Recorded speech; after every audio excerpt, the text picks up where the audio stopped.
Selena, where are you now? Right now, I'm at my parents' house. Huh? Didn't I mention it before? Since Rob is on a business trip, my daughter and I have been staying at my parents' place. That makes sense. It must be tough, though, managing work and going back to your parents' house. Actually, it's not too bad. My workplace is close to their house, so it's more convenient this way. By the way, why do you ask? Oh, so you haven't heard anything yet? Heard about what? Well, you see, yesterday I dropped by your new house. Huh? My new house? That's right. And well, we had a barbecue at your place with fireworks and all of that included, and it ended up catching fire. The whole house burned down. What? What do you mean, barbecue and fireworks? So, a few of us were chatting and someone said, wouldn't it be nice to have a barbecue and light some fireworks off? I remembered you mentioned building a new house, so I thought it'd be a perfect spot. Wait, are you saying... Well, we did the barbecue indoors and, there was a bit of a mishap with the fire. Especially when we started to light off some of the smaller fireworks. Before we knew it, the house went up in flames. It looked like a giant campfire. Stop joking around! Are you saying you entered my house without permission? Of course. I mean, we're family. Isn't that natural? Natural? Don't you have any sense? Who in their right mind would think it's okay to have a barbecue and light fireworks indoors? Anyway, I figured the news might reach you soon, so I thought I'd let you know. Sorry about ruining your celebration over the new house, but hey, we're family. So forgive me, okay? There's no way I can forgive you! Do you have any idea how hard Rob and I worked to save up and build that house? Oh, come on. People can always start over. You can just build another one. It's not that simple. Do you know how much planning went into that house? We worked with architects from scratch. Well, I wouldn't know about that, but the house is gone now, so there's no point whining about it. What you've done is a crime. Do you realize that? A crime? Are you calling a family member a criminal? Need I remind you that I supported your marriage to Rob? A little gratitude would be nice. I never asked for your permission. Rob and I got married because we love each other. Stop acting like you're owed something. Oh, whatever. I'm tired of your lectures. Anyway, that's all I needed to tell you. Wait a second. Shouldn't you at least apologize? Why would I apologize? That house was technically Rob's, right? As your friend and his friend, I had every right to use it however I wanted. It's just bad luck that it burned down. Accept it and move on. You've got to be kidding me. Well, good luck building a new house. When it's done, let me know, okay? Hey, wait!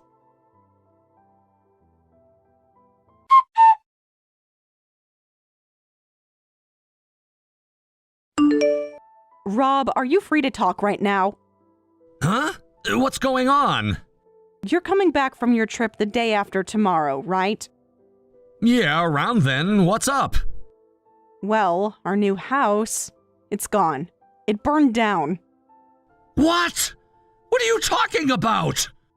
Selena just texted and told me. Wait, are you okay? Is our daughter okay? Yeah, we're fine. We've been staying at my parents' house, so we weren't near the house at all. Then how on earth did it catch fire?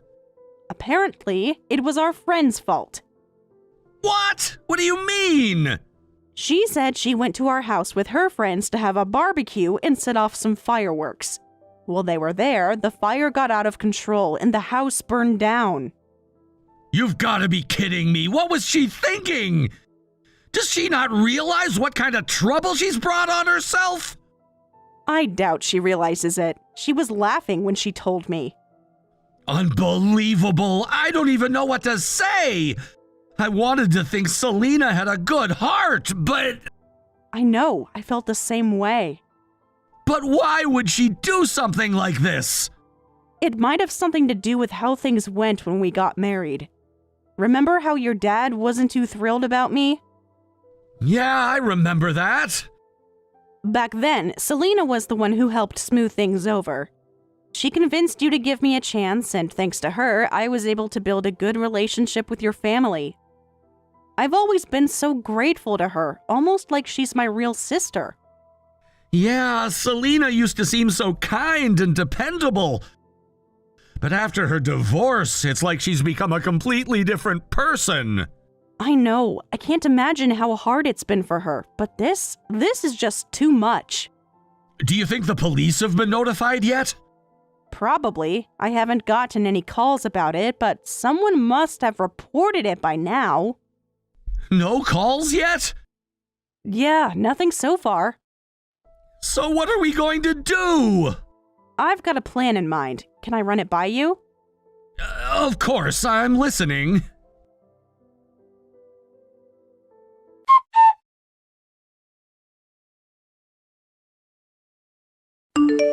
Selena, can I ask you something to clarify? Oh, what is it? You're saying you started a fire while barbecuing and lighting fireworks off in the house, right? Yes, that's right. Doesn't that mean you deliberately set fire to our house? Excuse me? Are you accusing me of arson? I can't believe this. Are you some kind of psychopath? You're one to talk after hosting a barbecue at someone else's house without permission.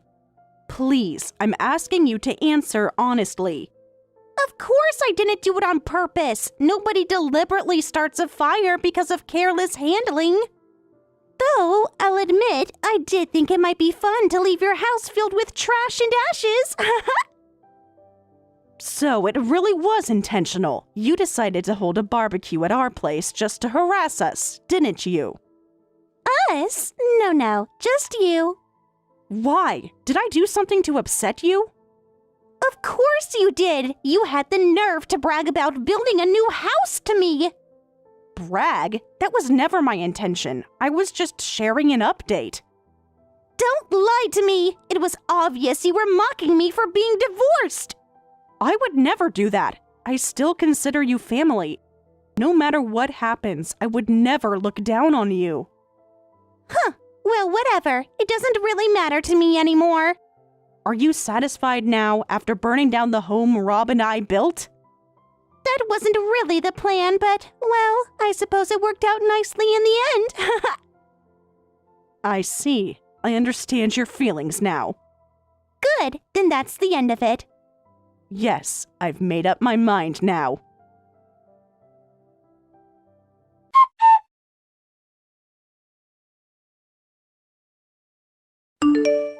So, what's going to happen to that house?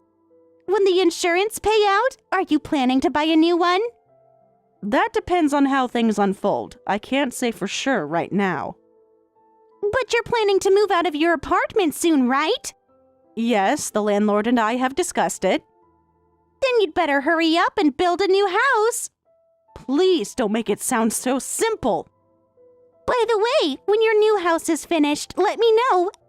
I'll bring some friends over for another barbecue and even light off some bigger fireworks. Why would I ever tell you after what happened? Oh, don't be so cold. Are you serious? Coming from the person who started the fire? Even if we build a new house, I'm never telling you where it is.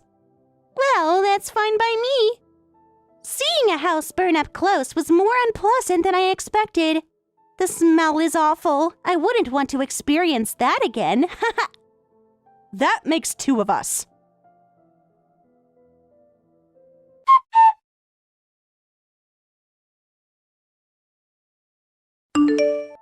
Selena, I've just arrived at the new house. Oh, and what do you think of your charred, blackened home? Actually, nothing seems wrong with it. What? What are you talking about? Oh, I see. You're in denial. I get it. It must be hard to accept having a brand new home burn down right after it was finished. It's not easy to come to terms with. But there's no point in escaping reality. You need to face it sooner rather than later. That's exactly why I've been feeling like this conversation wasn't adding up. What do you mean?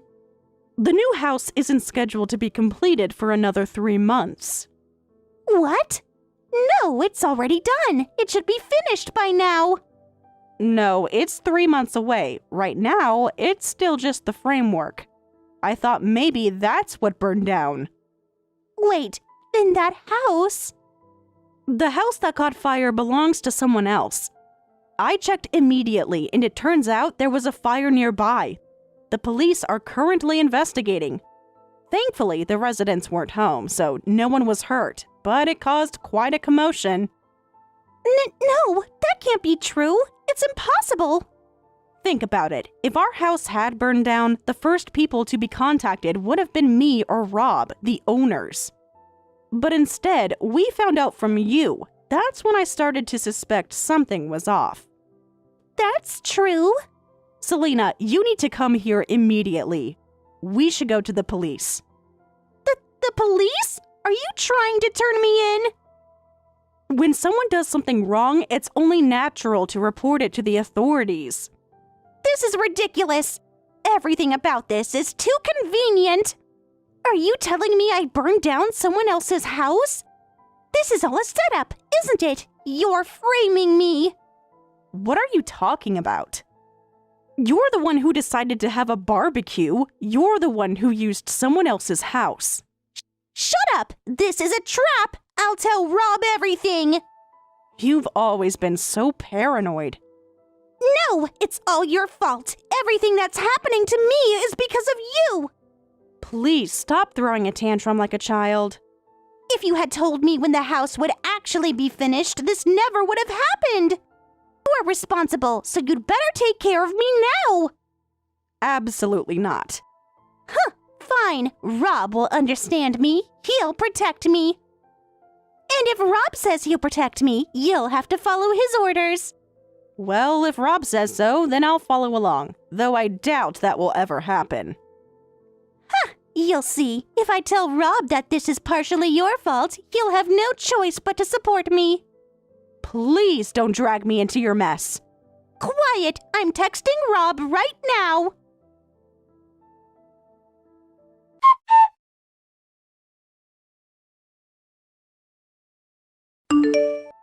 Rob, listen to me. This is serious. I think I accidentally burned down someone's house because of the barbecue I held. What? Are you joking right now? What in the world were you thinking? And wait a minute. Didn't you break into our property to even set up that barbecue in the first place? Explain yourself. What's going on here? What exactly did you do this time? No. It's not what it sounds like. I didn't do anything wrong. I swear, this whole situation, it's a setup. Someone's framing me for this mess. A setup? Really? That's your excuse? Do you even hear yourself right now? You're telling me you somehow accidentally burned someone's house down, but it's not your fault? This better be good. Go ahead, explain how this so-called setup happened. Okay, listen to me carefully. It's all Bella's fault. She's the one who orchestrated everything. Bella? What are you even talking about? You're blaming Bella now? Yes, you see, she's the one who invited me to this barbecue in the first place. She told me about this great spot to gather everyone and have a cookout. She said she'd provide everything, location, food, you name it. All I had to do was show up. So, you're telling me Bella planned a barbecue and you somehow ended up burning down a house? How does that even make sense? I'm not done explaining yet. So listen, on the day of the barbecue, Bella suddenly called me and said she couldn't come. She claimed she had an emergency or something. But she insisted that I go ahead with the plan without her, saying everything was already set up. So we went to the spot she recommended, started grilling, and then the fire happened. It was all her idea. She's the one who tricked me into this mess. So let me get this straight. You're claiming that Bella planned a barbecue, deliberately skipped it, and somehow expected you to accidentally set a house on fire? Do you even hear how ridiculous that sounds? You're grasping at straws here. I'm not! You have to believe me! She's been out to get me for ages! She's always been jealous of me, always treating me like I'm beneath her. She probably thought this was the perfect opportunity to ruin me. If I end up getting arrested because of this, I'll make sure everyone knows the truth about her. That's why I'm begging you. Please, Rob, don't say anything about what happened. Just keep quiet about all of this. Unbelievable. You're seriously asking me to cover for you after everything you've done? Yes, I'm begging you. If this gets out, my life is over. I'll be humiliated. Your life is over? Selena, you brought this on yourself. You can't just waltz in here, claim you've been framed, and expect me to clean up your mess. I'm done with you. I've had enough of your nonsense. Wait, Rob, don't say that. You're my best friend. We're like family. Friends? Don't make me laugh! You've done nothing but cause problems for me and everyone else around you. We're not family anymore, Selena. Consider this the end of the line. You don't mean that, do you? I mean every word. I'm cutting ties with you. Don't ever contact me again.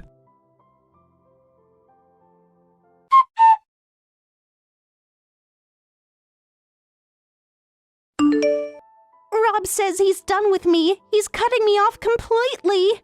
Oh, is that so? What on earth did you say to him this time? For Rob to be that angry, you must have really outdone yourself.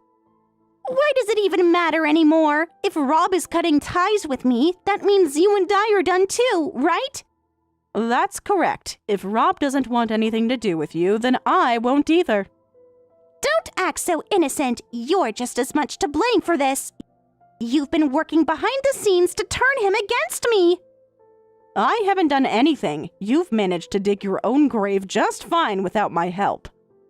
You've only got yourself to blame for the position you're in now. Ugh, whatever. There's no point in trying to reason with you. If that's how you feel, then so be it. But let me give you one last piece of advice.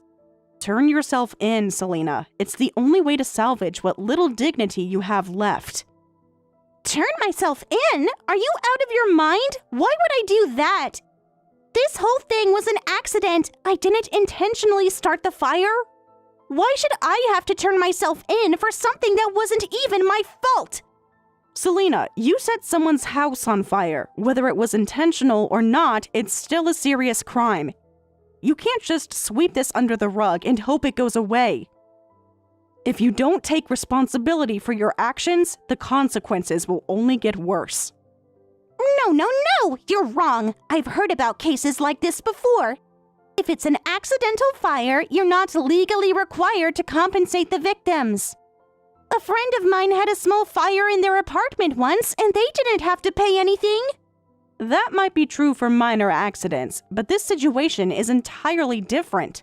This wasn't just a small fire. It was gross negligence on your part. That changes everything.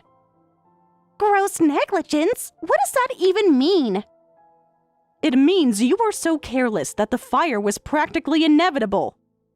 The law doesn't let people off the hook for something like that. You're going to be held accountable, whether you like it or not. But I've never worked a day in my life. How am I supposed to pay for something like this? That's not anyone else's problem. You're an adult, Selena. It's time to face the consequences of your actions. But what if no one finds out it was me? If I can keep this a secret, I won't have to deal with any of this, right? A secret? Selena, the truth is already out. Rob knows. I know. The victims will find out sooner or later. There's no escaping this. But if I'm careful, I can avoid getting caught, can't I? As long as no one can prove it was me, I'll be fine.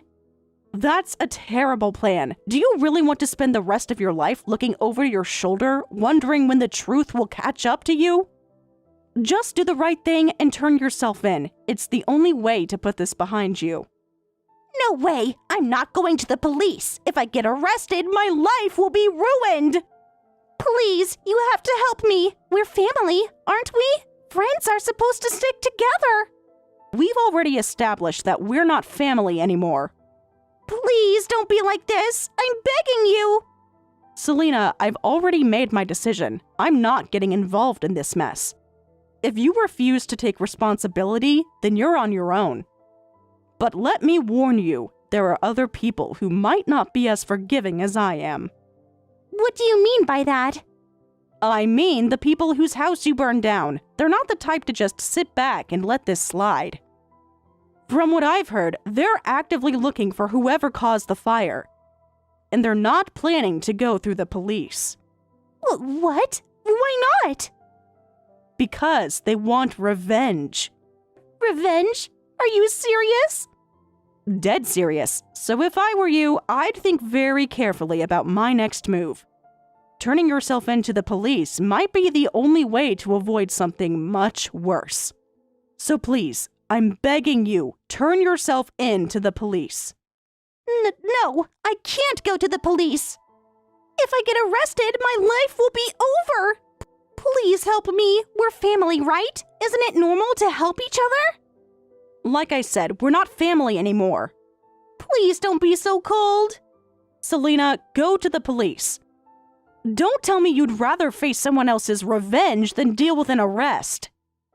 Of course not. But still, I can't go to the police. Even if you get arrested, you'll be fine. What? How can you say that? You're the one who's always said life is full of second chances. So take responsibility for what you've done and start over from scratch. Oh wait, I misspoke. You've already been disowned by me, Rob, and even your own parents. So really, it's a fresh start from zero. I don't care what happens to you, but make your decision quickly, before you regret it.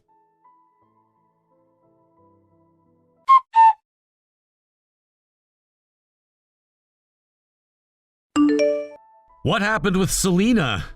Looks like she turned herself in. Guess the thread worked. She actually went through with it. I don't know whether to feel relieved or just more unsettled. She caused so much damage and now she just gives up? It feels too easy. I get it, but she didn't have much of a choice.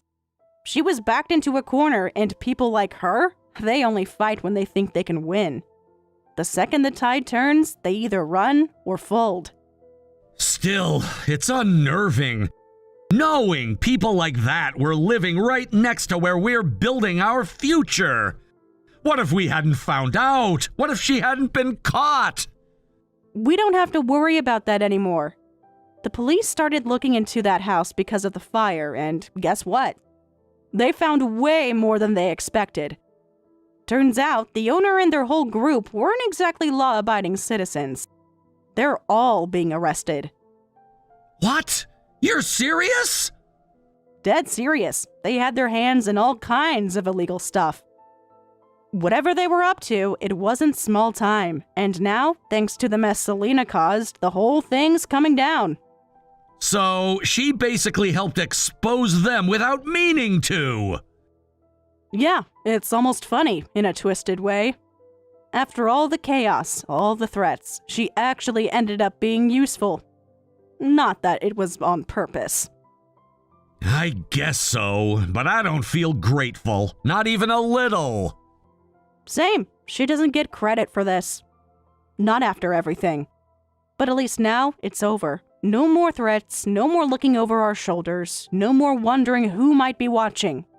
Just us and the life we planned.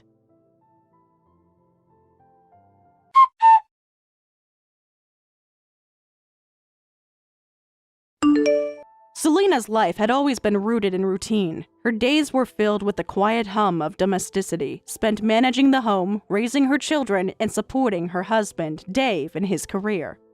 It was a simple life, one she had come to appreciate for its stability and predictability. But that stability was shattered one night, when a moment of frustration and anger led her to make a decision that would change the course of her life forever. In a fit of emotion, Selena set fire to her own house. The fire destroyed not just the property, but also any sense of security and comfort she had known. The decision to set the fire was an impulsive one, fueled by a complex mix of personal frustrations, an inability to cope with her emotions, and a sense of hopelessness that had been building for years. Selena had always been a quiet, reserved woman, and when the pressure of her responsibilities and her unmet desires finally boiled over, the fire seemed to offer a release. But it was a release with consequences that she could never have anticipated. The fire caused significant damage to the house and to the lives of those involved. When the authorities discovered that it had been set intentionally, Selena's confession was swift. It was a moment of deep regret, but she knew that there was no way to undo what she had done. The weight of her actions began to sink in as she faced the legal system, knowing that the consequences would be severe. The court proceedings were a blur of legal terms and courtroom procedures, but the outcome was clear. Selena had to pay for her actions. The court handed down a suspended sentence, sparing her from a prison sentence, but imposing heavy financial and emotional penalties that would shape the rest of her life. At first, Selena allowed herself a small measure of relief when she learned that she wouldn't be going to jail. She could breathe again, though only for a moment.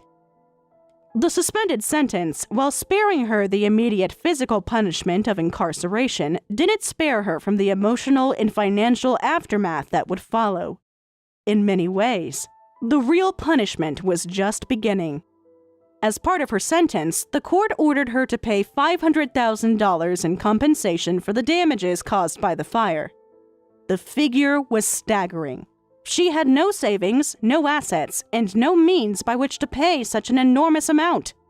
The order left her feeling hopeless, with no way to even begin to address the debt that now hung over her like a dark cloud. Selena's life, once secure in its comfortable domesticity, had suddenly become a nightmare. She had always been a full-time housewife, responsible for managing the home and raising her children. She had never worked outside the house, and her husband, Dave, was the sole provider. Their lives were modest but secure, and Selena had always trusted that they would be able to weather any storms together. However, in the wake of the fire, everything changed. The reality of the financial burden placed upon her by the court was overwhelming. She could not fathom how she would ever be able to repay the debt. It was simply too much. The shock of the compensation order was compounded by Selena's lack of preparation for such an event. She had never worked a day in her life outside of the home, and now she was faced with the impossible task of figuring out how to survive in a world that had no place for someone like her. She had no formal education, no work experience, and no skills that would make her employable in a competitive job market.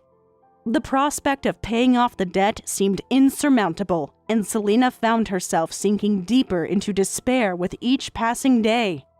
In the weeks that followed the trial, Selena's sense of hopelessness deepened. She knew that the only way forward was to find work, but that seemed like an insurmountable challenge. She began applying for jobs in every field she could think of, hoping for a break.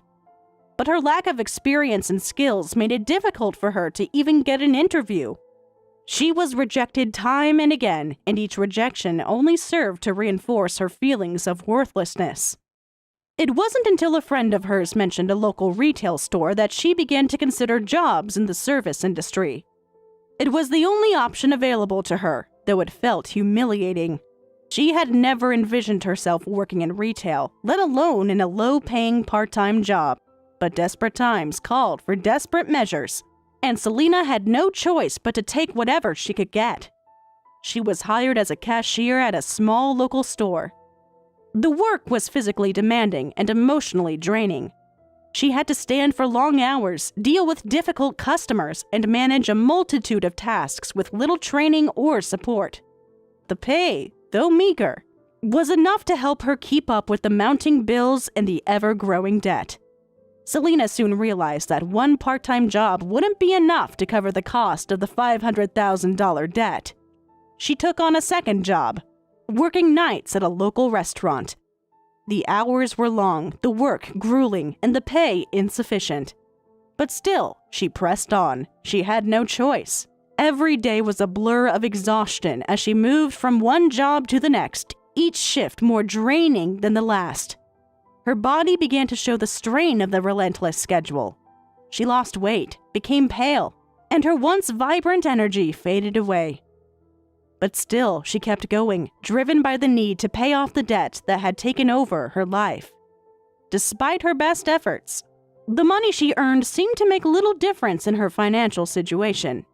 The debt was so large and the payments were so frequent that she felt as though she were treading water in a sea of bills and financial obligations.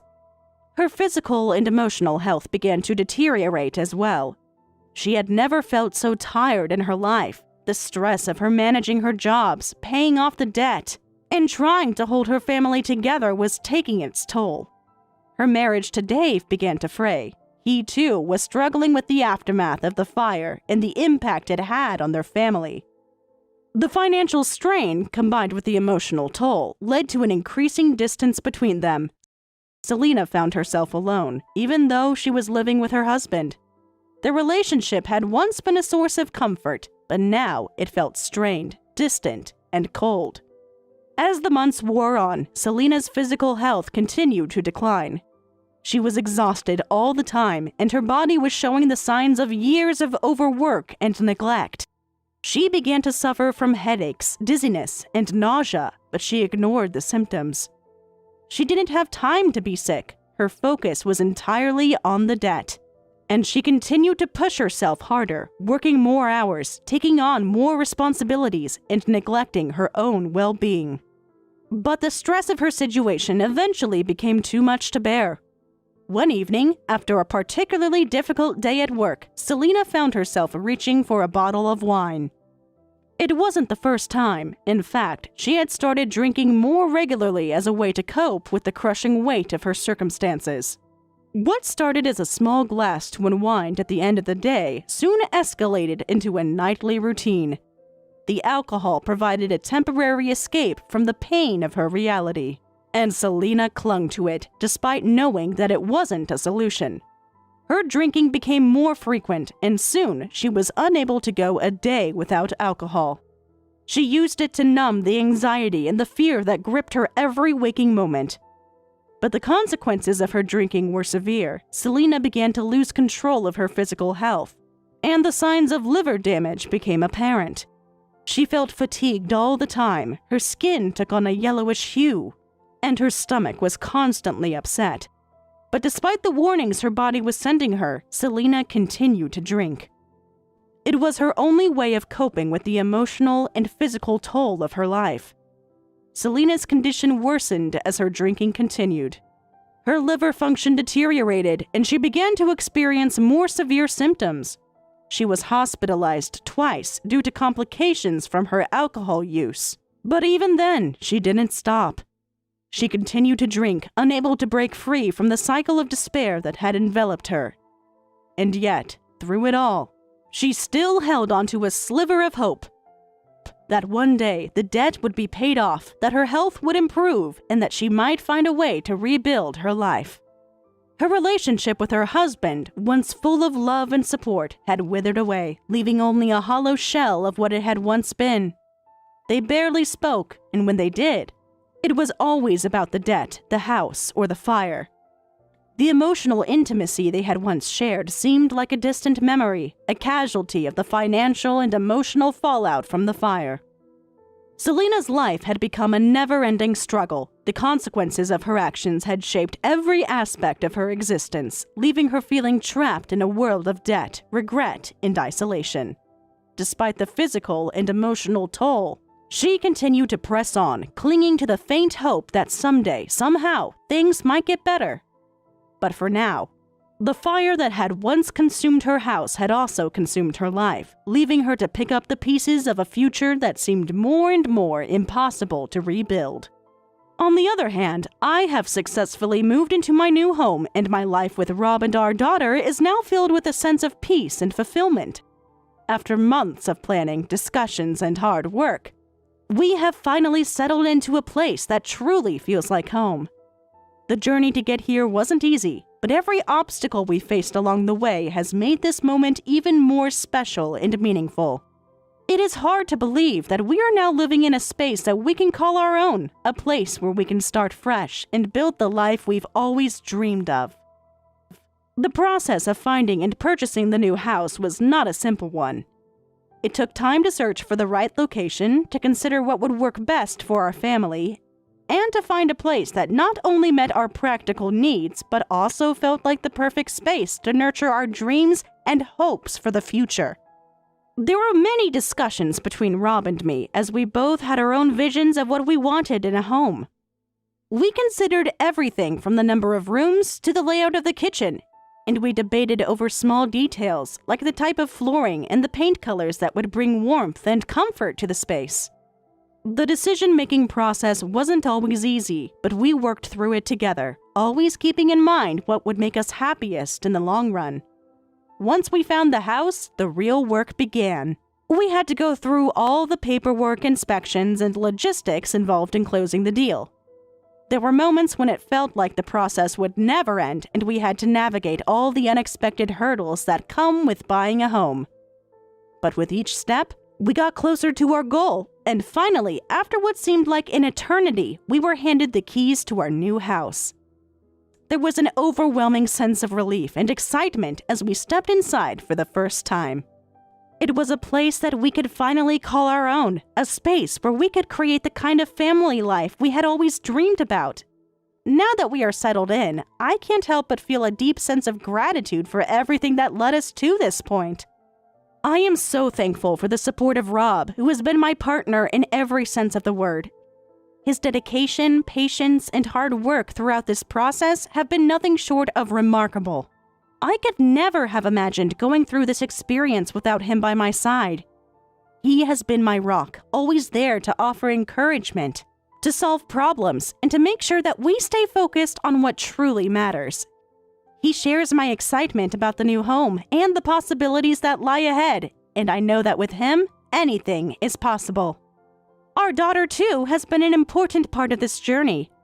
As a family, we've gone through so much together, and I know that this new chapter in our lives will be one that she will remember fondly as she grows older. I see her eyes light up every time we talk about the house, and I know that she is just as excited as we are to begin this new chapter. For her, this home represents more than just a physical space. It's a place where she will continue to grow, learn, and experience life with the love and support of her family. Every day, she adds a new layer of joy to our home, whether it's through her laughter, her curiosity, or the little moments that make our family feel complete. She is truly the heart of this home, and I look forward to watching her flourish in this new environment. The house itself has become a symbol of our hopes for the future. It's a space where we can create lasting memories, where we can celebrate the milestones of our lives, and where we can find comfort and peace after a long day. I often think about all the special moments that will take place here. Family dinners, holiday celebrations, quiet afternoons spent in each other's company, and all the little rituals that make a family feel like a home. We've already begun filling the house with our unique traditions and routines, and I'm excited to see how these will evolve over time. Every room in the house holds promise and potential. The living room, with its large windows that let in the sunlight, has already become a place for us to relax together, to unwind after a busy day, and to share stories about our lives. The kitchen, with its spacious counters and modern appliances, has become a place of creativity and connection as we prepare meals together and bond over the shared experience of cooking. The bedrooms, each one cozy and inviting, are spaces where we rest, dream, and find solace. Each room feels like a reflection of our personalities and the love we share as a family. It is amazing how quickly the house has transformed from a mere structure into a true home, filled with warmth, laughter, and the presence of the people who matter most to us. There are also certain moments that stand out to me, moments that I know will become cherished memories for years to come. The first time we all sat down together for a meal in the new dining room was one of those moments. The table was filled with food, and as we looked around at each other, There was a sense of contentment and gratitude in the air. It was a simple moment, but it felt like a milestone, a moment that marked the beginning of a new chapter in our family's story. There was something special about that dinner, a feeling of togetherness that made the house feel even more like a home. And then there's the garden outside, which we've already started working on.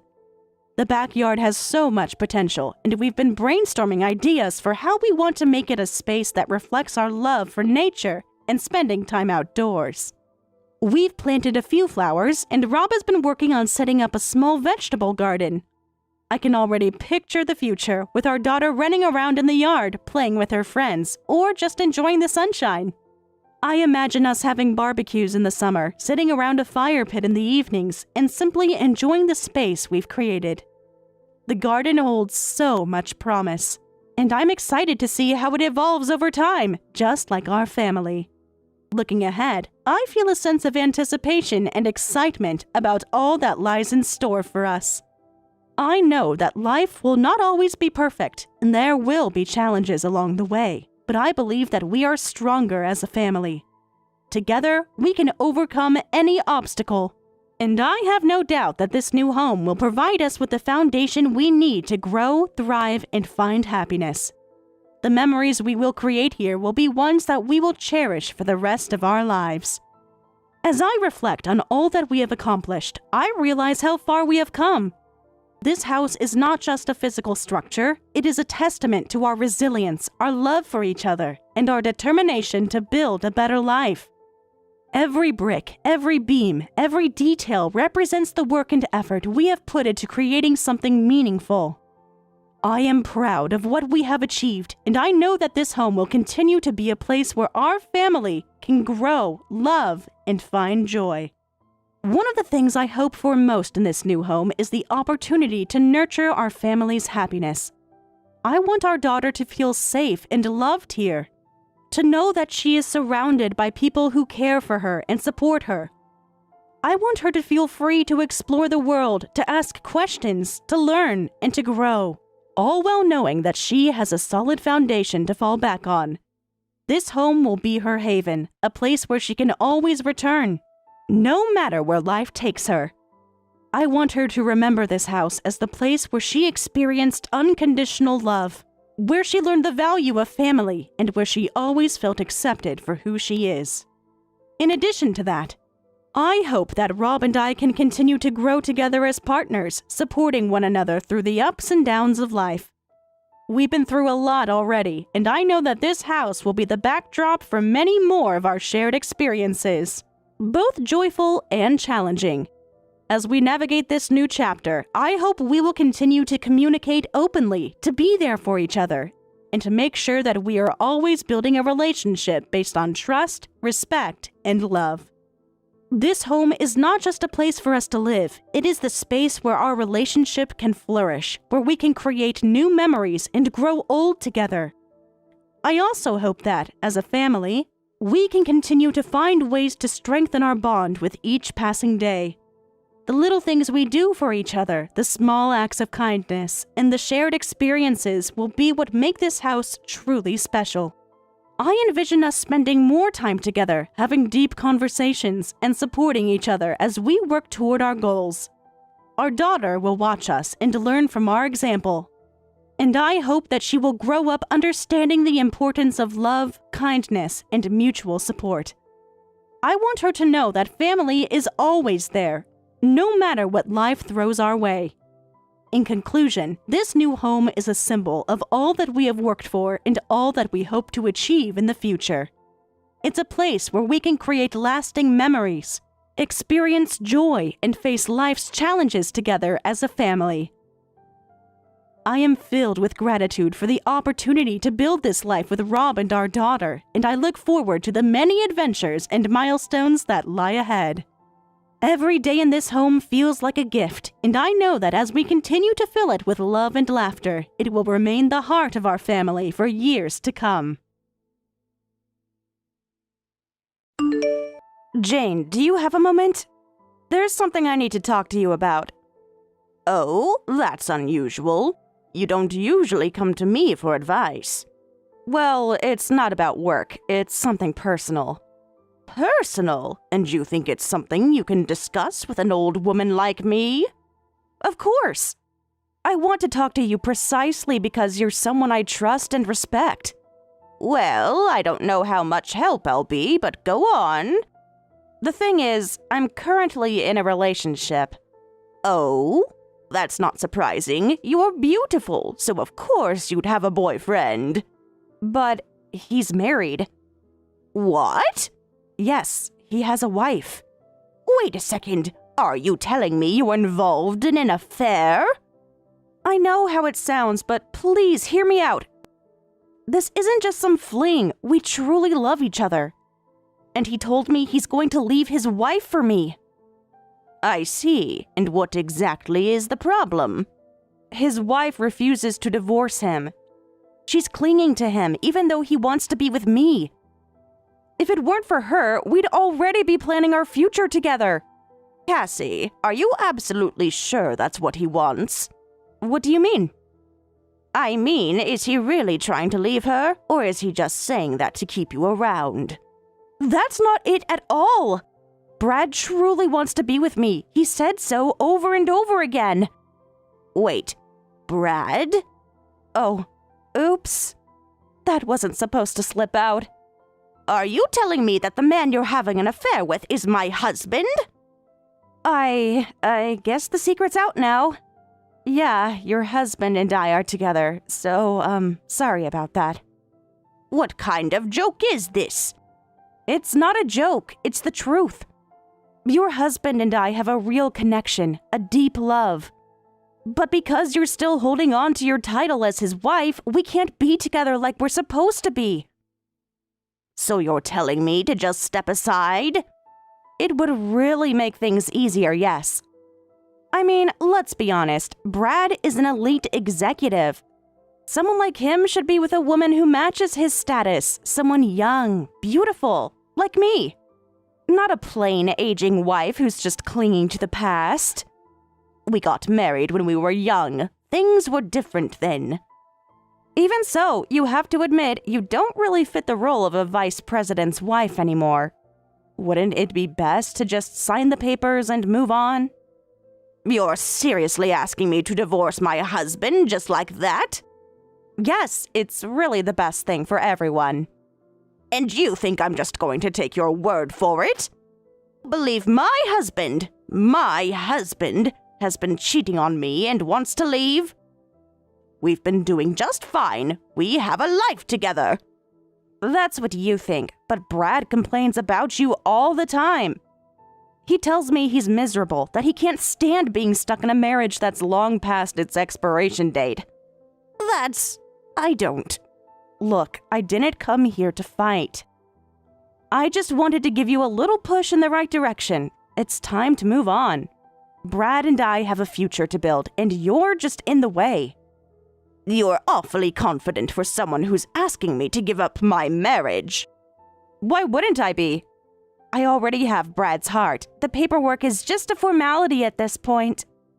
And what if I say no? What if I refuse?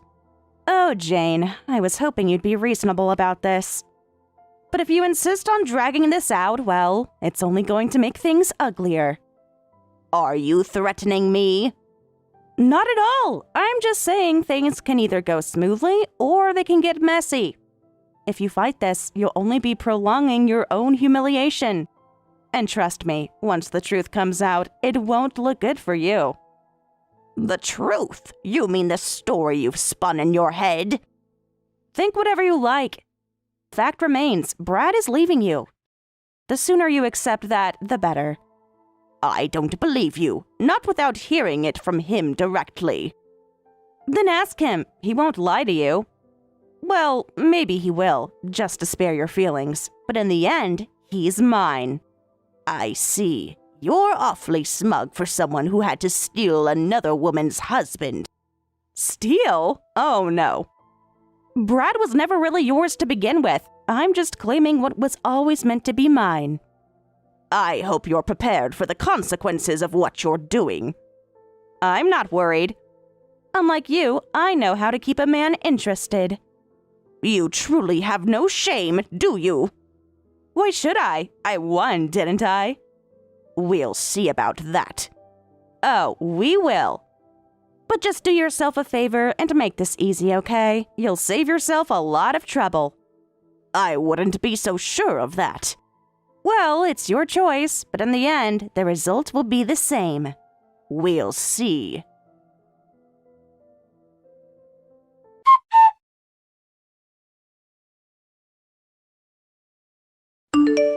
Jane, how's the product development coming along? Everything on track? Yes, we're making steady progress. I've been working closely with the team to ensure everything is on schedule. That's good to hear. I don't doubt your abilities, but you know how it is. Deadlines are deadlines. No matter how talented someone is, timing is everything in this industry. Make sure you don't fall behind. Of course, I take deadlines very seriously. I'll make sure everything stays on schedule. That's what I like to hear. You're the ace of the product development team, Jane. Everyone knows that. I expect nothing less than top-notch results from you. I appreciate that. I'll do everything I can to contribute to the company's success. Your dedication is admirable. I'm sure the vice president is also proud of your work. He must be pleased to have such a capable wife who also excels in her career. Yes, that's what I thought too. Huh? That's an odd response. Did something happen? You don't sound as confident as usual. Don't tell me you two had a fight. No, nothing like that. Actually, my husband and I have never fought, not even once since we got married. Never? Not even a small argument? That's rare. Most couples butt heads every now and then. My wife and I argue all the time. I know, right? People always assume we must have disagreements, but we never have. We've always respected each other's opinions and found ways to work things out without conflict. That's impressive. If you've never fought, then what's the problem? From the outside, it sounds like you have an ideal marriage. That's what I believed too. But now, a serious issue has come up. I'm not sure how things will unfold from here. A serious issue? What do you mean? I can't go into too much detail just yet. Right now, it's just a suspicion. I don't have enough evidence to say anything for certain. I see. That's a tricky situation. If you're not ready to talk about it, I won't pry. These kinds of things, they're best handled carefully. You don't want to jump to conclusions without being sure. Thank you. I appreciate that. Honestly, I don't even know how much of it I should believe myself. That bad, huh? Yeah, it's a difficult situation. A part of me wants to believe it's nothing, that I'm overthinking things. But another part of me feels like I can't ignore what I've seen so far. I get it. Sometimes our gut tells us something is off before we even have solid proof. But until you're sure, it's hard to know how to react. Exactly. If I assume the worst and I'm wrong, I could ruin something that was never broken in the first place. But if I ignore it and it turns out to be true... You could end up regretting it. Yeah. That's tough, Jane. I won't pretend to know exactly what you're going through, but I do know one thing. Family matters are never simple. No matter how strong a relationship seems, unexpected things can shake it. That's what I'm realizing. Don't apologize for being vague. You don't owe anyone an explanation until you're ready. Just know that if you ever need to talk, I'm here. Thank you. Depending on how things unfold, I might need to ask for some advice later. Of course. Whatever happens, just put yourself first. At the end of the day, you're the one who has to live with the decisions you make. Don't let anyone pressure you into choosing a path that doesn't feel right. That means a lot. It really does. And Jane, just remember, you're an important part of this company. No matter what's happening in your personal life, you've got people here who respect you, support you, and will always have your back. That really means a lot. Thank you.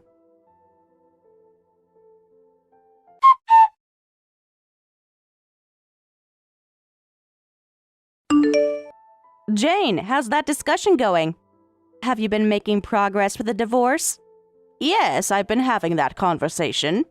What? Are you serious? You're actually going through with it? I confronted Brad about you. And he admitted it. He told me everything about your relationship, about the affair. Finally! He's been saying he'd get a divorce for so long, but now he's actually doing it. It took long enough. So, just as you wanted, I'll go ahead and give him the divorce.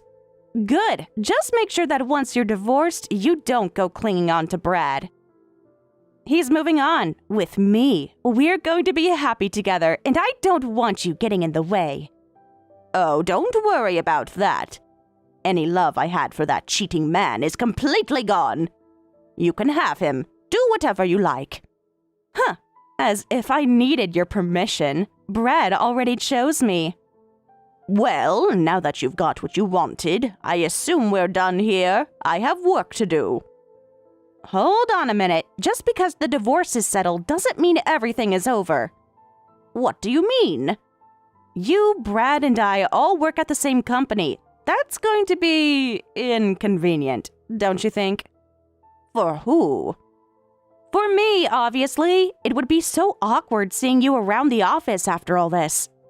You should just quit. Excuse me? Why would I be the one to leave? Why should I have to give up both my home and my career? Because none of it was supposed to belong to you in the first place. You were never meant to be the vice president's wife, and you certainly weren't meant to be the top ace of the product development department. You sat in that high position all because you married Brad, even though you barely contribute anything. Honestly, I have no idea how anyone ever called you an ace. Wait, maybe they were just sucking up to you because you were the vice president's wife. Makes sense now. I bet a lot of people in the company were annoyed. So many talented people could have taken that position, but instead, it was wasted on someone like you. That's not true. Oh, and where exactly does your confidence come from? I genuinely don't understand. The only reason you've lasted this long is because of Brad. You don't actually have any skills. Let's be real. All you ever do is sit at your desk, typing away at your computer, pretending to work. Tell me, have you actually developed anything recently? Anything meaningful? I haven't released anything recently, but I am in the middle of an important project. Excuses. How long does it take you to finish one thing? Years? That's laughable. A useless employee like you has no place in our company. You need to leave. I'm sure Brad saw it too. That's probably why he got sick of you and came to me instead. That's not true. Oh, but it is. Now that I'm going to be the vice president's wife, I'll be taking control of the product development department as well. And soon enough, I'll be running the company exactly how I want. You running the company? You haven't even done anything yet. What kind of results have you produced? You think you can just waltz in here and take over? Oh, shut up. Who cares about results? When you hold the title of vice president's wife, you can do whatever you want, just like you did. And who knows? Maybe one day, Brad will become the president and I'll be the vice president. Better yet, I'll be the president's wife. Imagine that. I'll have this entire company in the palm of my hand. So that's what this was about. You planned this from the beginning. Of course.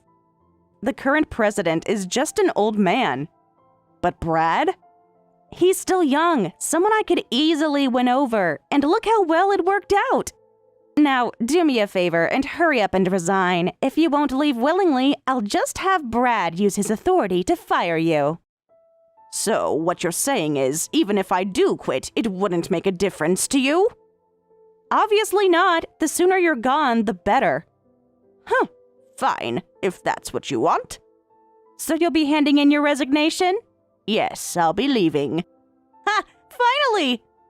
This worked out perfectly for me.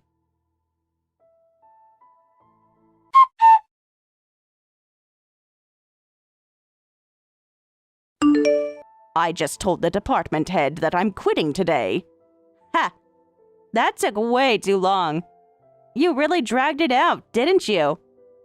What was the point of that? It wasn't like that. There were a lot of things to wrap up, you know. The divorce wasn't exactly simple, and I had the handover process to take care of as well. It's not like I was just procrastinating. Well, now you're officially unemployed, right? That's a big change. I'm sure things are going to be tough for you now. But hey, good luck with it. I'm not exactly thrilled about being unemployed, but I won't be struggling either.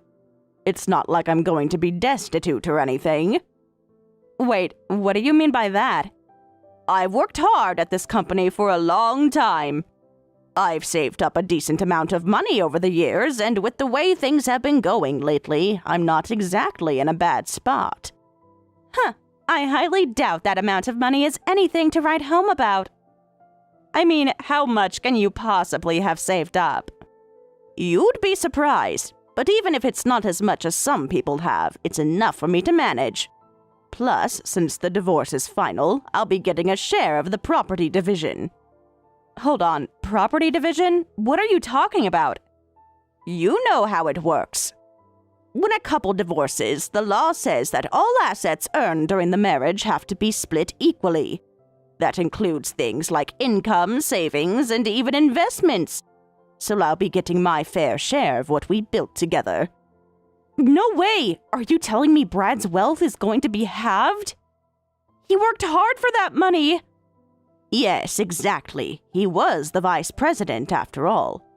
He earned a decent salary, and everything he accumulated during the marriage is now up for division. So I'm getting a good chunk of that. Honestly, with what I'll get, I can live comfortably without needing to rush into another job. Wait, that's insane. You're really going to take half of all that? Isn't that a bit much? Well, think of it this way. It's not just about the money. It's about fairness. He was the one who betrayed me, and now I'm just claiming what's mine according to the law. Besides, I've got alimony coming my way too. What? Alimony? Are you serious? Of course I'm serious. He had an affair, and there are laws that protect people in situations like mine. He can't just walk away without facing some consequences for what he did. Wait a second. If you get alimony and a share of Brad's assets, you'll end up with more money than him, won't you? That's the way it looks. And honestly, I don't really feel bad about it. He's the one who messed up, not me. But don't worry, I'm sure he'll bounce back quickly. He's the vice president. He'll make it all back in no time. I guess that's true. But still, if you're gone now and Brad and I get back together, well, I guess I can live with that. Maybe it's for the best.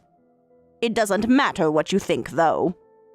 I'm getting what I'm entitled to, but just so you know, I'll be requesting alimony from you, too. Wait, what? From me? Why on earth would you want alimony from me? It's simple, really. You were part of the reason my family fell apart. You had a hand in destroying my marriage, so now you'll have to face the consequences, too. You can't just take away my chance at happiness and expect nothing to happen. But I've already got everything I need. I have money. Why do you want more from me? It's not about the money. It's about responsibility. You've got to pay for what you did, just like Brad does. If I don't hold you accountable, then what's the point? This isn't just about making money off of you. It's about ensuring that what happened does not go unpunished. This is just cruel. I never did anything to you directly. Why are you making me suffer like this? You can think whatever you want, but in the end, I'm hiring a lawyer and I'm filing the lawsuit. I'm going through with this, and there's nothing you can do to stop it. I'm going to make sure that you take responsibility for your actions. You know, I don't really care. Brad will probably just pay for it all anyway. He'll take care of it. It's no big deal. Oh, really? Well, I'm glad you're at peace with that. But as for me, I've got things to do before I leave the company. There's a lot I need to finish up, and I don't want to leave things hanging.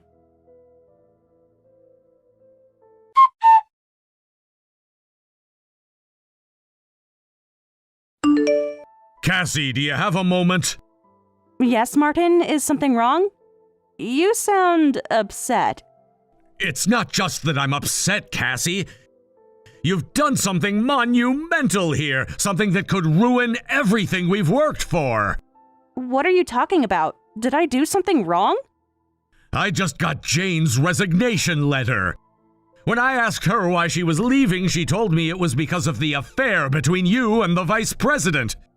She said she couldn't work with people like you anymore, and that she felt she had no choice but to leave.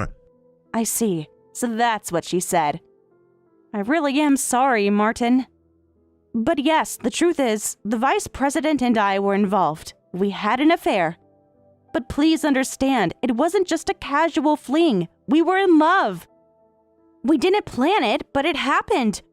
We truly care about each other, and it got to the point where we felt we couldn't keep pretending it wasn't there.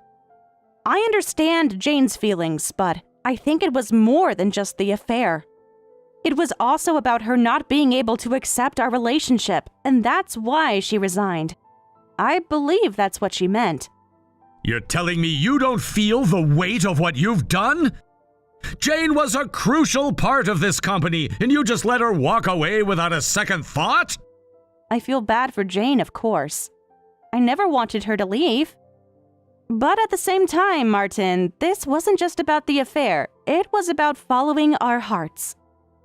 It wasn't an easy decision, but sometimes people need to prioritize their own happiness. And I know that Jane was hurt by this, but she's not the only one who had to make a choice. You're making it sound so simple. But you have no idea what's going to happen to this company because of your actions.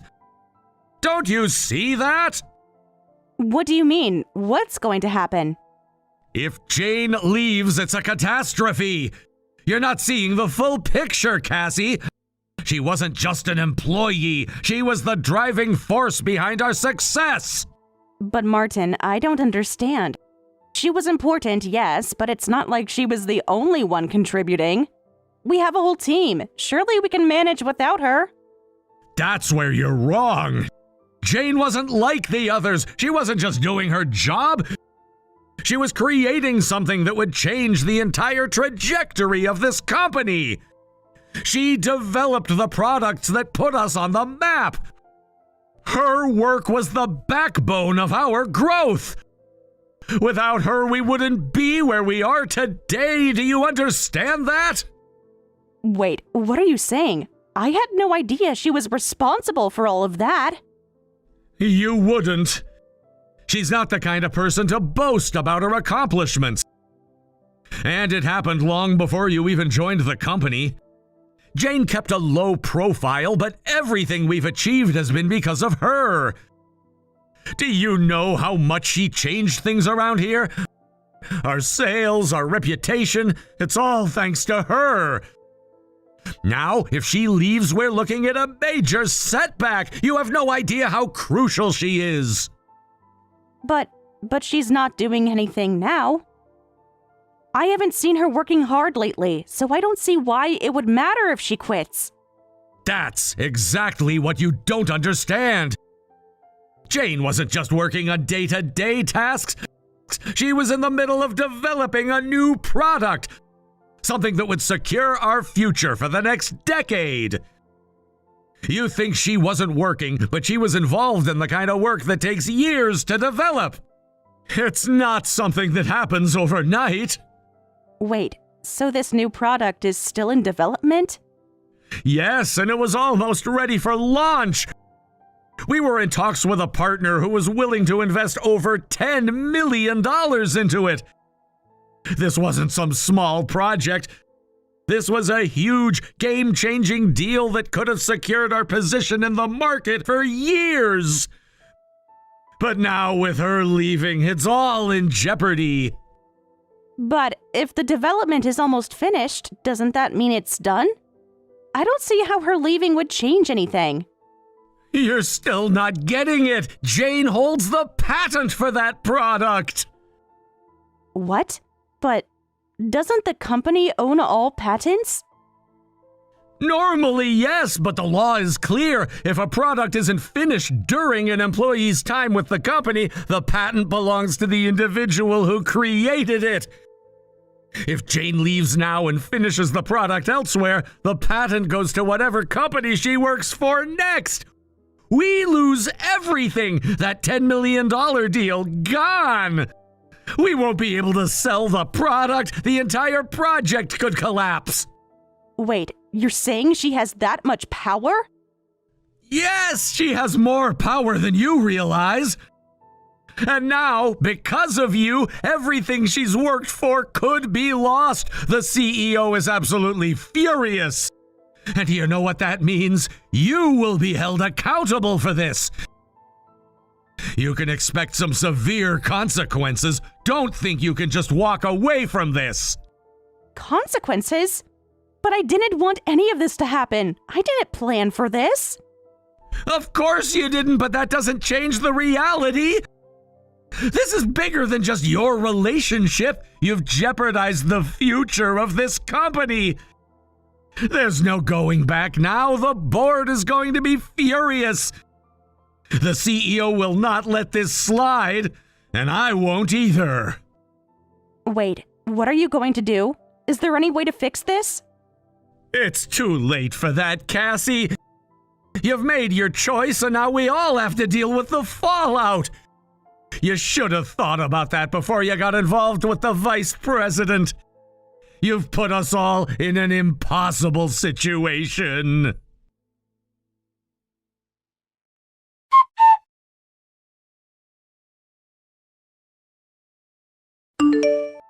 Jane, can I talk to you for a moment?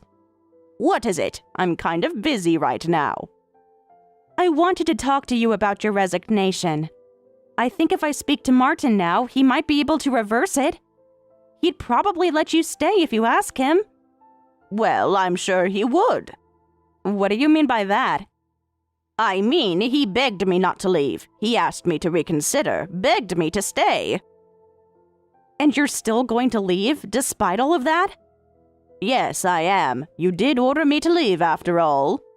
I didn't give you an order, but I just thought you might be feeling pressured. I appreciate you trying to look out for me, but the truth is, I've made up my mind. I'm not going to stay in a place like this any longer. I don't want to see your faces or anyone else's here ever again. Wait, maybe this isn't the right decision. Don't you think you should reconsider? What do you mean by that? I know you're going through a lot right now, what with the divorce and all, but leaving the company? I'm just worried about you. It's going to be difficult, don't you think? Your whole life will change, and the transition might be harder than you think. I told you money isn't a concern for me. But you've always loved your job. You've always been so passionate about your work here. Don't you think being without it would be unbearable? You're right, I do love my work here, but it's not just about the job anymore. It's about not having to deal with people who make me feel small. I can't work in an environment where I feel like everything I do is ignored or undermined. But don't you think you could still enjoy working here if you stay? We could make it work. Impossible. Not when you're here, not with everything that's gone on. I can't face the same faces every day, especially after everything that's happened. So, what are you planning to do? Well, I have a contact who owns a company, and after hearing what happened, he reached out to me. He's asked me to join them, and I've agreed. They've got a product in development, and I believe it'll be a huge success, so they want to bring me on board to help with that. I'm really excited about it. Martin mentioned that. Yeah, I'm sure he did. But this new company, they want me to help finalize the product and get it ready for the market. It's going to be something that really makes a difference. That's why I've made up my mind. So there's already a plan in place? You've already lined up something new? Yeah, I'm really grateful. And the terms they're offering are incredible. I won't have to worry about money at all, and I get to work on something I'm passionate about. Honestly, I won't miss anything about here, and I'm confident this is the right move for me. You really are going through with this, then? You were the one who suggested I leave, remember? I'm just following through on that, but now you're trying to stop me from going? What's going on? Are you trying to change my mind? I guess I didn't think it through before. I was worried you might regret leaving, but if you're already set on this, then I guess there's nothing I can say. Exactly. I've made my decision. I'm not staying in a place where I'm constantly reminded of everything that's wrong. Nothing you say will change that.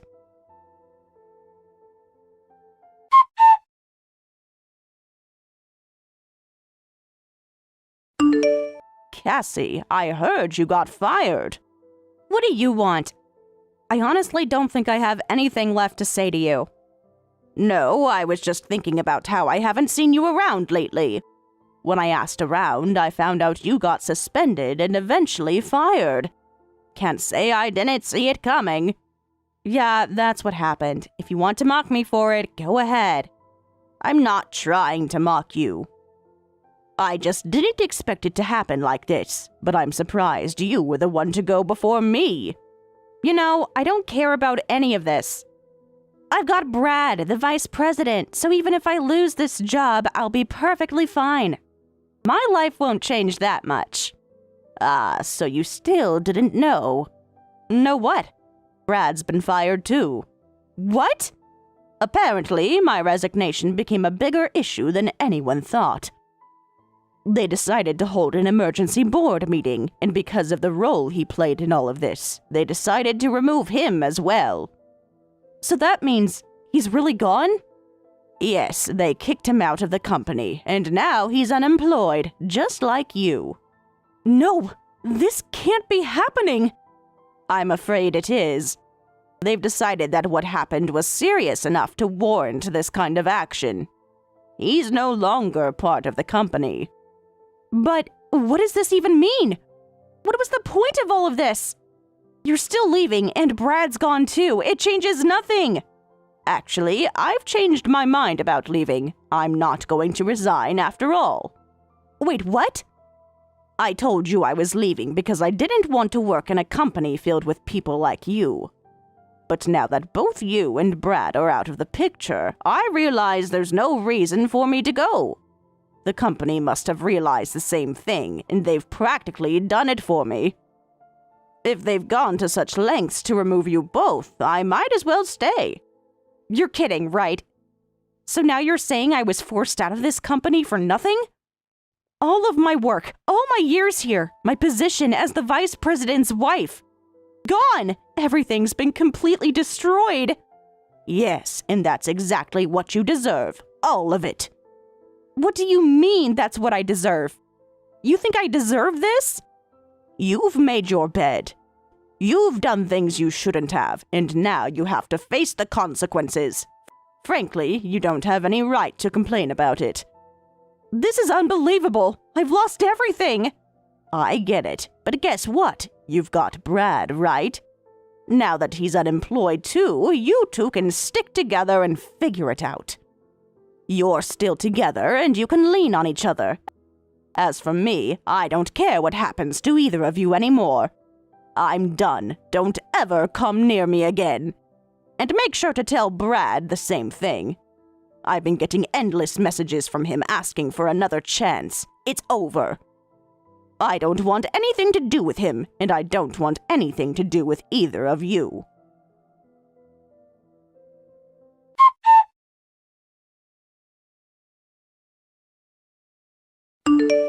So, I heard that Cassie and Brad got remarried. It seems like they were trying to start over, to rebuild something between them after everything that had happened. However, things didn't exactly go smoothly for them, not at all. In fact, I think they were faced with more challenges than they expected, and it all got really complicated really fast. They were both hit hard with alimony demands, and it completely drained their finances. They struggled to make ends meet, which put an incredible amount of pressure on their relationship. You can imagine how tough that must have been. They had hoped that getting back together would give them a fresh start, a chance to put their past behind them and build a new future. But instead, it seems like their financial struggles only fueled the tension between them. It wasn't long before their once hopeful reunion began to show cracks. Every little thing seemed to set them off, and it wasn't long before they found themselves in constant arguments. You could see it. Cassie and Brad were not happy, and their marriage was quickly becoming a battlefield of frustrations, disappointments, and hurt feelings. The hope they had for a better life together was slowly but surely crumbling away. It wasn't just the financial struggles either. It was the emotional toll it was taking on both of them. Brad was already having a hard time dealing with his feelings of guilt and regret over the past, and Cassie, well, she had her own baggage to carry. Both of them were still processing everything that had happened before, and the emotional weight was clearly dragging them down.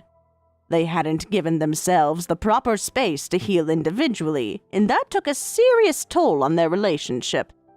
Instead of supporting each other through tough times, they found themselves turning on each other. It wasn't long before it all became too much, and their marriage fell apart completely. I heard that they didn't even last a full year before deciding to divorce.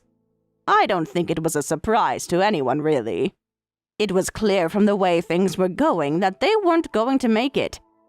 They fought all the time, and every attempt to solve their problems seemed to make things worse. Eventually, they realized they were better off apart, and the decision to separate was inevitable. Divorce was probably the only option left for them at that point. Now, Brad is living alone. He's not exactly living the dream life either. With his finances drained by the divorce and alimony payments, he's been struggling to get by. He's not exactly rolling in money, and he spends most of his time alone, trying to figure out how to make ends meet with what little he has. It's a lonely existence, and I think it's safe to say that Brad didn't expect his life to turn out this way. He probably thought he'd be in a better place by now, but it really hit him hard.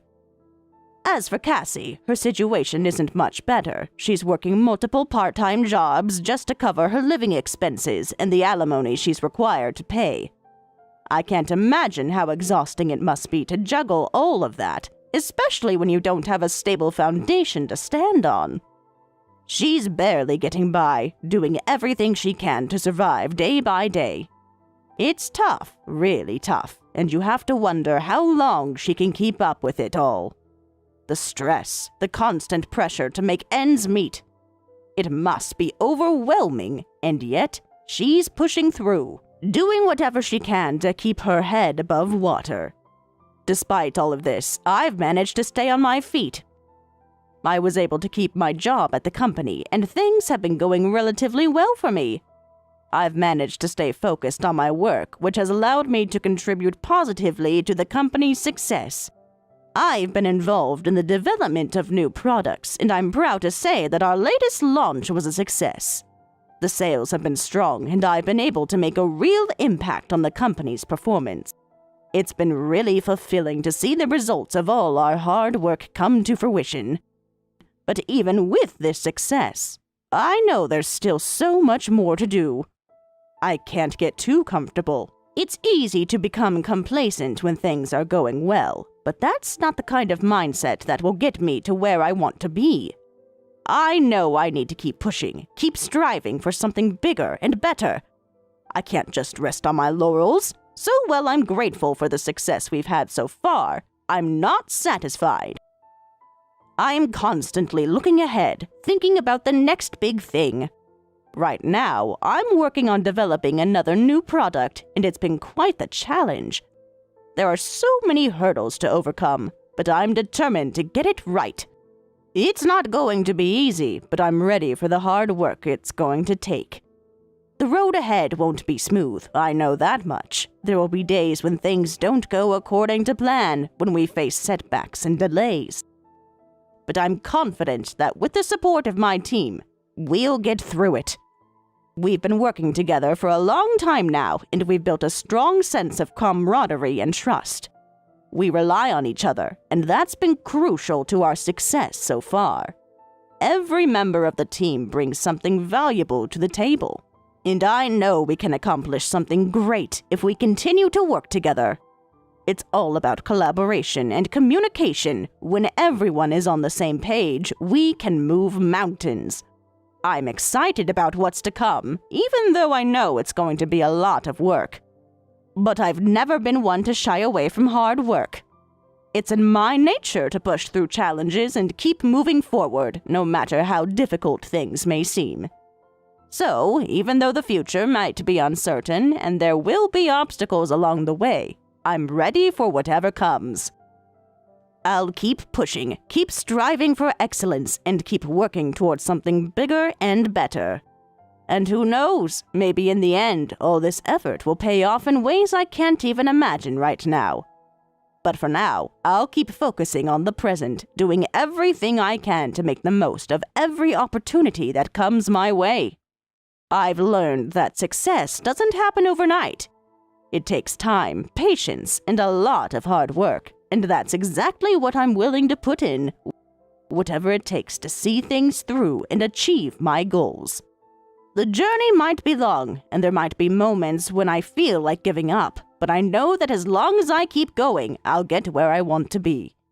And who knows, maybe one day I'll look back on all of this and be proud of how far I've come. Tracy, what on earth is going on here? I want a clear explanation right now. Oh my, did something happen that's gotten you all worked up? Please don't play innocent with me. I came all the way here for Finn's wedding, and now I'm being told at the reception that my name isn't even on the guest list. And, according to the staff, you're the one who specifically removed me from it. This isn't a simple mix-up, so I want to know why you did this. Give me a real explanation now. Because I sure did receive an invite from you guys and made sure to RSVP. An explanation? Oh dear, I don't think one is necessary. Isn't it obvious? You're simply not supposed to be here. That's why I removed you from the list, so you take the hint and leave without a fuss. Seems I overestimated you. Not supposed to be here? How can you tell me to leave my own brother's wedding? This is supposed to be one of the happiest days of his life, and I wanted to support him, not deal with this hostility. Up until now, I thought we had a perfectly fine relationship. Why are you doing this? This isn't the Tracy I knew before. Don't try to make me look like the villain here.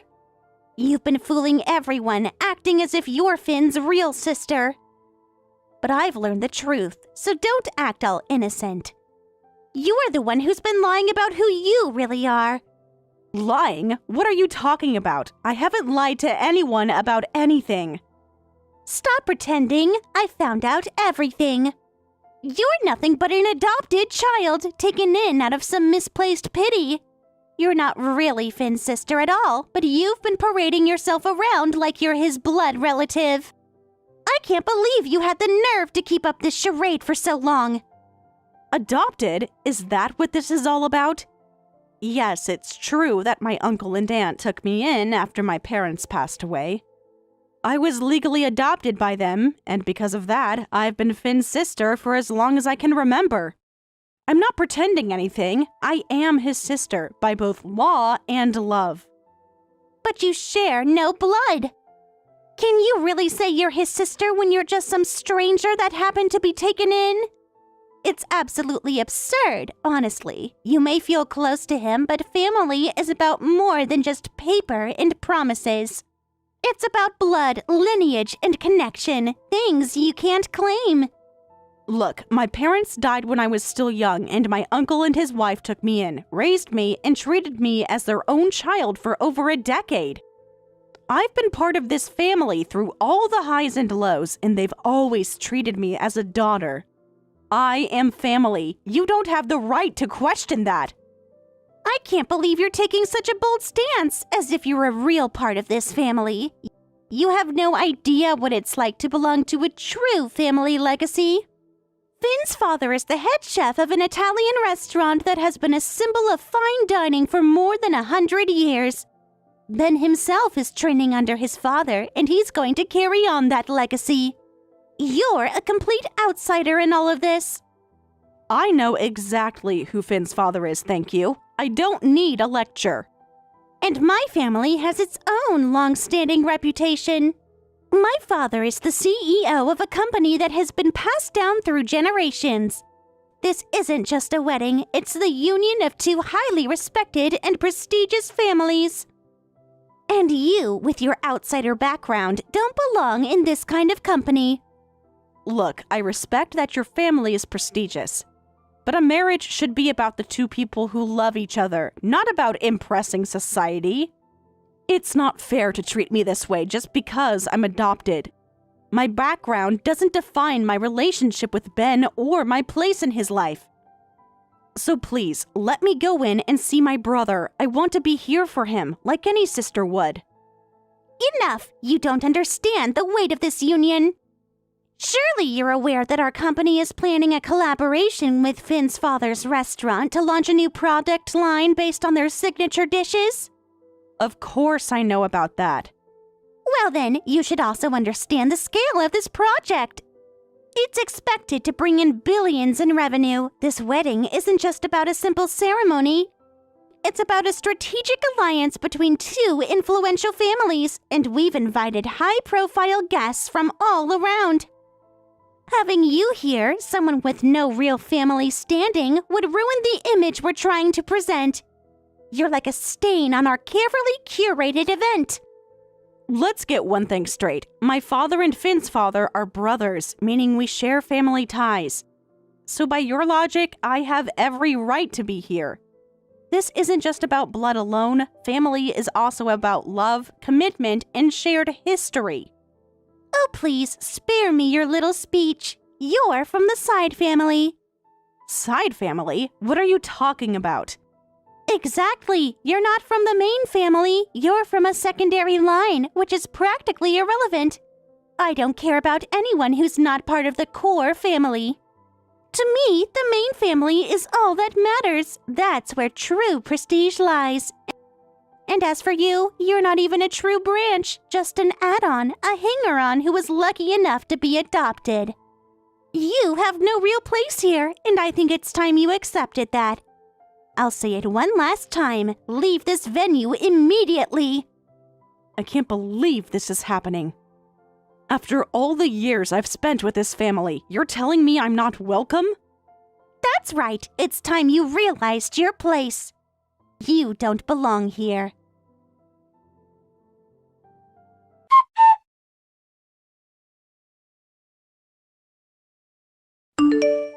Ellen, have you made it to the venue yet? Oh, yes, I'm here. Though not exactly inside the ceremony hall itself, but I'm here. Great, that's a relief. I really wanted you to be here today to see the ceremony firsthand. I've been looking forward to this day as well. You know how much it means to me to see you and Tracy make this commitment? Yeah, I know. Tracy really put in a lot of effort to make everything special today. I'm sure you'll enjoy all the arrangements and performances she's organized. To be honest, work has been so busy that I couldn't take part in much of the planning, so I don't actually know all the specifics of what she's prepared. Oh, really? Well, don't worry. I understand, but I do think that you've been working a little too hard recently, haven't you? Well, you might be right about that. But I have to, don't I? Since I'll be the one to eventually take over Dad's position at the restaurant, I have to work hard to ensure I'm ready. I have to preserve the traditions and the unique flavors our place is known for. So there's no time for slacking off. I have to keep at it. That's just like you, Finn. You've always had a tendency to push yourself hard, maybe even too hard sometimes. I do worry about you, you know? But the thing is, I really do enjoy what I do. I think Dad and I are alike in that way. We both take so much pride and joy in our work. That's why it's not really a burden for me. It's something I feel excited about. That's good to hear. I can tell just by looking at you that you're really fulfilled by it all. You always seem so energized and focused when you talk about work. But really, I have to give credit to you. It's thanks to you that I'm able to feel this way and pursue my goals like this. Huh? Me? How am I the reason? Yes, it's because you came into our lives. You may not realize it, but having you as part of our family has made a huge difference to me. If you hadn't been there supporting me, encouraging me, and just being the wonderful person you are, I honestly don't think I'd be where I am today or be as happy as I am. Oh, come on, don't say that. I'm sure even without me, you and your family would be just fine, and you'd be living happily and achieving all the things you have now. You all are just such incredible people. Honestly, after my parents passed away, you took me in with such open arms. I can't even express how much that means to me. My parents were a wonderful couple too, and I feel so lucky to have had them. But seeing your family, I can say with all my heart that your parents are just as amazing. The bond between them, it's something truly special and inspiring. Yeah, they're incredibly close. To be honest, sometimes they're so close that it can actually get a little embarrassing for me as their son. They have this bond that's hard to describe. But that's a good thing, you know?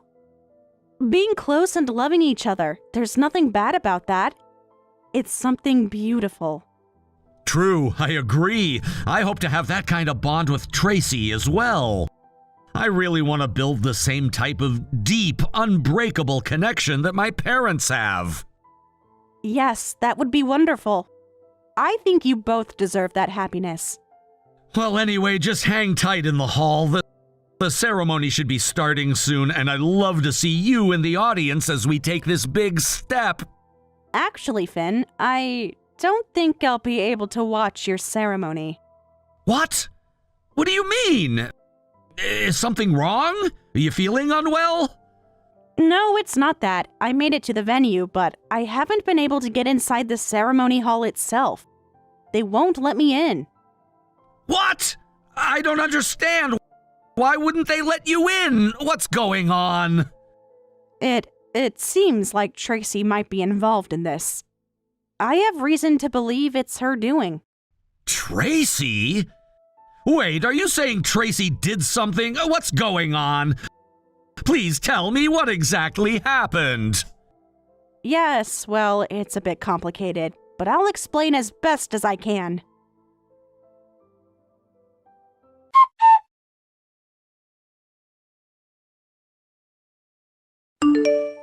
Tracy, is there really no way I can be allowed to attend?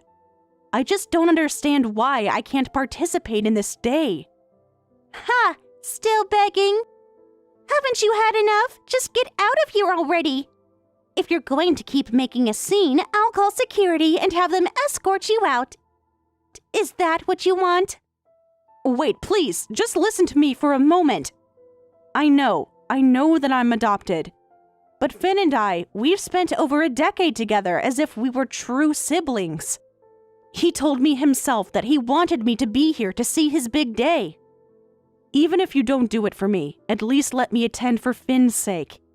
He deserves to have his family there. I'm not doing that. But what about Finn? Are you just going to ignore his feelings completely? That's right. His feelings don't matter to me. Who? What? Why? I already told you, didn't I? This wedding is a prestigious event. We have high-profile guests attending, and many of them are my personal acquaintances. If I introduce them to someone like you, someone with no blood ties, someone who is adopted from the Branch family, I'd be utterly humiliated. Do you think I could ever live down the shame of such a disgraceful association? But how can you be so caught up in this? Why are you so focused on things like adoption or parentage? None of that matters here. I don't understand why you have to make it so personal. I told you already, didn't I? It matters because it's everything. This is about maintaining the dignity of the bloodline. If Ben can't learn to uphold that principle, then he has no business representing this family. He needs to understand what it means to carry on a noble lineage, and I'm going to make sure he learns. After all, as the future mistress of the family's Italian restaurant, I'll be the one in charge. And when that day comes, he'll need to know how to behave properly as my husband. Wait a minute. What do you mean you'll be running the restaurant? That place is Finn's responsibility. He's been preparing to take over for years. Finn can be the chef, but the ownership and control? That's going to be mine. With a restaurant legacy that spans over a century, who else but me deserves to lead it? I think I'll look quite splendid as the head of a historic Italian restaurant, don't you agree? How can you just say that? It's not just a title. Do you even understand how hard Finn works day after day? All the effort he puts in to ensure he's worthy of carrying on that tradition? Oh, I know exactly how hard he works, but that's beside the point. What I want, I take, and I'm telling you, I'm taking everything. That's my creed. No, I won't let you get away with this. You're not going to just take everything for yourself. Enough from you, side family. You don't have a say here. However, if you're that desperate to stay involved, I'd be more than happy to hire you as one of the restaurant's lowly assistants. You can work under me for a pittance, and I'll make sure you're stuck there for life, slaving away for minimum pay. Doesn't that sound fitting? So, do you understand where you stand now? What are you going to do? I understand. I'll go. I'll leave. So you finally get it. Now don't ever show your face here again. I won't let things go your way. Not without a fight.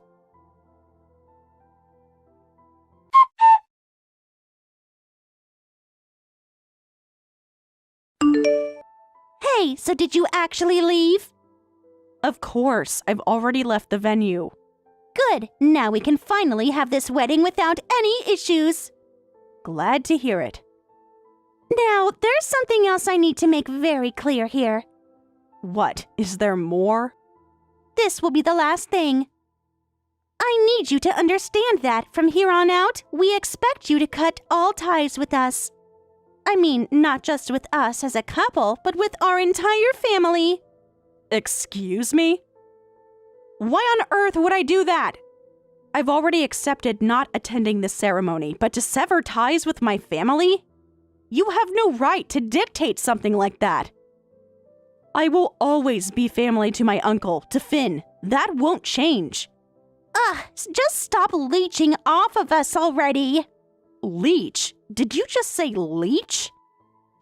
Yeah, you're just trying to live off what Finn's father and Finn himself earn, aren't you? That's the only way you know how to survive. Well, I'm telling you right here and now, that's going to stop. That's ridiculous. I have my own job and I make my own way. Liar! People like you, who have no family of their own, can't help but live off of others, clinging to them. That's not true. Either way, moving forward, you'll have no association with us. None. Fine, I won't deal with you any further. Is that enough for you? Good. And after the wedding, I'll be sure to have a little talk with Finn's father about all of this too.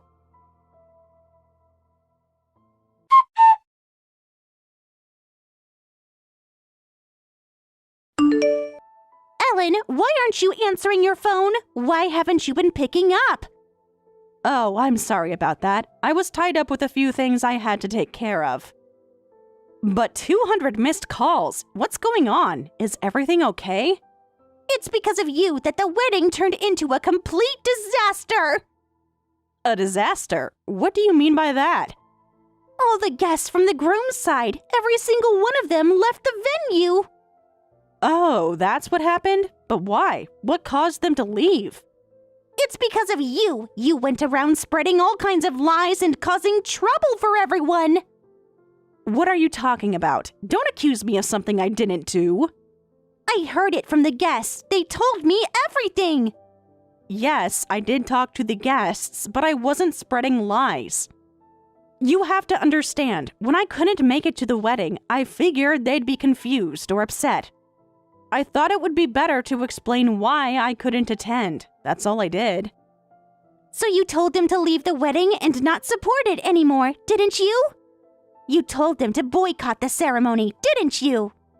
No, I didn't say anything like that. I never told anyone to leave or boycott the wedding. All I did was explain why I wasn't attending. It wasn't my decision for the guests to leave. It was their choice after I told them what happened.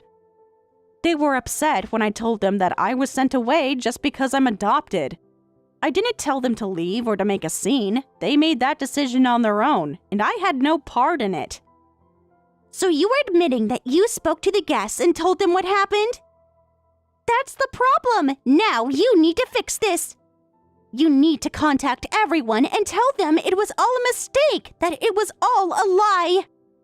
You need to get them to come back to the wedding. Why should I be the one to fix this?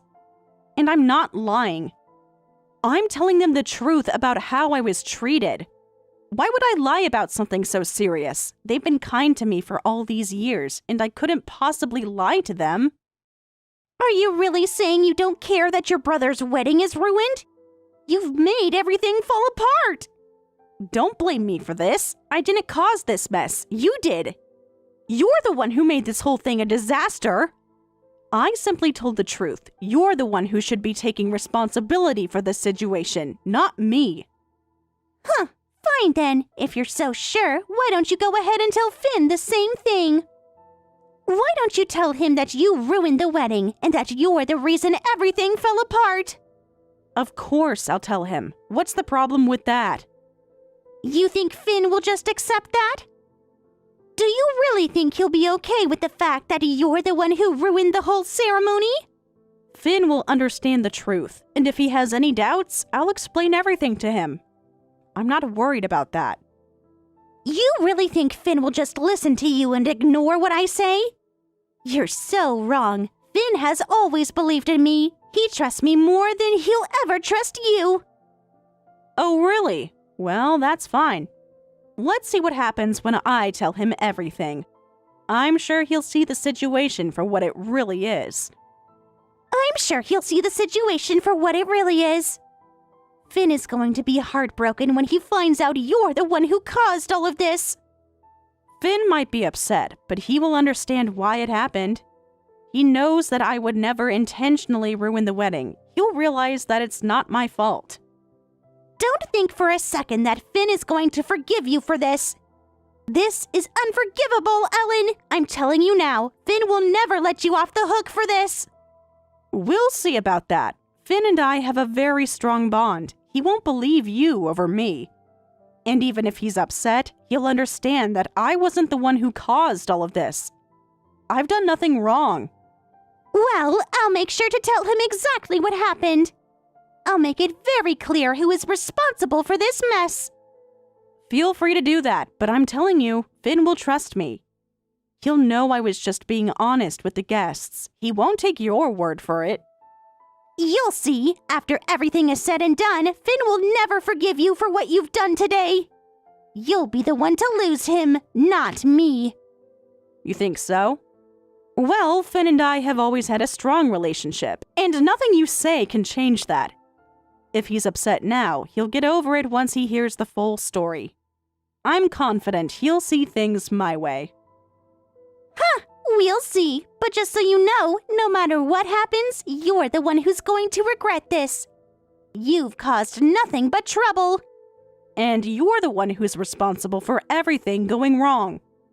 Don't try to shift the blame onto me. Finn will know the truth, and he will understand what happened. He'll see who really caused this mess, and it wasn't me. You'll never get away with this, Ellen. I swear you won't. We'll see about that. I'm not going to be the one who loses anything in the end. I'll make sure to get everything sorted, and I'm confident Finn will understand once all the details come out.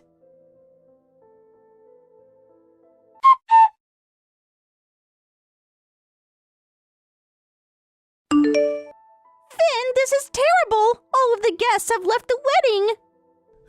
I heard about that. This is really bad, isn't it?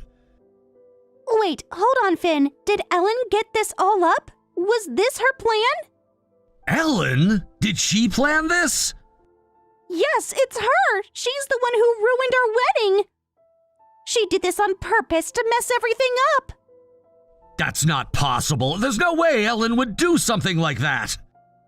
I'm telling you, it's true! She went around spreading all these horrible things about me to the guests and told them to leave! It was all Ellen's fault, and when I confronted her, do you know what she said? She said it was all so she could take control of your dad's Italian restaurant! She actually said that she needed me out of the way so she could take over the place! What? What on earth are you talking about? You don't believe me? This is the worst thing! No, it's not that. What I'm saying is if you're gonna lie, at least come up with a better lie than this one. What? Are you calling me a liar? What are you even saying right now? Because the Italian restaurant wasn't even your dad's to begin with. It was Ellen's father's restaurant. Wait, what? That's a lie, right? No, it's not a lie, it's the truth. Ellen's father originally owned the restaurant. When he passed away, your dad stepped in and took over. So, Ellen's been planning this to take it back for herself? No, that's not the case at all. Ellen's always supported Dad so that he could keep running the restaurant. She's never had any intentions of taking it back from him. Wait, what do you mean by that? Our family has a tradition. The oldest son inherits the family business. The oldest son learns the secret recipes and techniques from a very young age. The younger son never even gets the chance to learn those things. It's been like that for generations. That's how the family business has been passed down. So originally, Dad wasn't supposed to take over my uncle's restaurant. But Ellen, who had learned everything from her father, passed all of that knowledge and skill onto Dad. That's how he was able to take over and run the place so successfully. What? Are you serious? She did that? How is that even possible? Well, it wasn't exactly ideal, but Ellen didn't care about the whole firstborn and secondborn mentality. She hated that way of thinking, so she was more than willing to pass on all of her father's techniques to help Dad. Thanks to her, Dad became the head chef at that restaurant. And I, too, have learned from Ellen. I'm working as a chef now because she taught me everything I know. So now you're saying that Ellen, the woman who did all of this for our family, is somehow trying to take back the restaurant for herself? How dare you insult her like that? Wait, hold on a second. And you're treating Ellen like she's some outsider, someone who doesn't belong in this family. That's not something I can accept. I can't marry someone like you. You've really disappointed me. I'm done with this. The engagement is off. Don't you dare come near me again. I've had enough of you.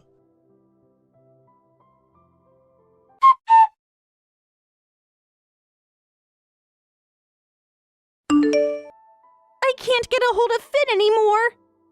Of course, Finn is angry too, you know. What did you expect after all this? I never thought you were part of the main family. I honestly never saw that coming. Please stop saying things like that. I really dislike it when you make assumptions about me like that. So, does this mean the engagement is officially called off now? Is that what you're saying? Yes, that's exactly what it means. I guess there's nothing we can do about it at this point, is there? Well, it's unfortunate, but sometimes these things happen, and we can't change the outcome once it's set in motion. After all, there's more at play here than just the engagement. This isn't only your problem now. What are you talking about? What do you mean there's more at play here? You know about the collaboration product launch, right? The one we were all supposed to work on together? Well, that's been canceled too. What? You can't be serious. This can't be real. I'm absolutely serious. There's no way around it. Honestly, how can anyone trust people who go around talking about their family being some kind of noble, prestigious lineage and then call branch families like yours nothing more than trash? How can you expect anyone to trust that kind of attitude? And if that's how you think, then there's no way we could ever work together with people like that, right? It's a matter of principle, and my uncle has always made it clear that protecting the store's tradition and reputation is the most important thing. Wait, does that mean we're really cut off from your family now? Is that what you're saying? We've lost all ties with you? Yes, I think it's fair to say that. Look, the person who's the most angry about all of this is my uncle. If I were you, I'd stay away from him for a while. Seriously, you don't want to deal with the aftermath of this situation. It's better that you just lay low for now. Trust me, it might be better if you don't face him anytime soon. Huh, so that's it then. If that's how it's going to be, then fine. I don't care anymore. Really? You're just going to give up like that? What happened to all that enthusiasm? Honestly, I thought you were more invested than that. Originally, I was only considering marrying Finn because I thought he was the heir to an established Italian restaurant. I thought it would be a good match for our family. But now that the engagement is off, I'm perfectly fine with it. Honestly, it doesn't even bother me anymore. Are you serious? You seemed pretty invested in him, though. I thought you really cared. That was all just an act, obviously. You really think I'd let myself get worked up over something like that? Men are so naive, it's almost laughable. They'll fall for anything. Well, if you say so, I guess that's it then. This is goodbye.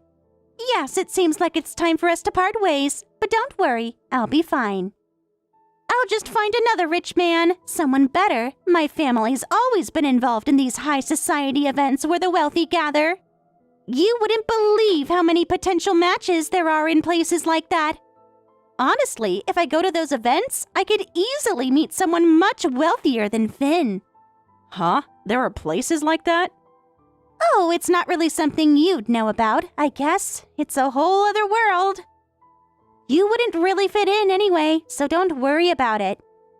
Are those events only for rich people then? Yes, that's right. Only those who are chosen are allowed to attend. It's an exclusive circle. Well, I guess you won't be going to those events then. What? What are you talking about? I mean, your father's company is going bankrupt. What? What do you mean by that? Are you serious?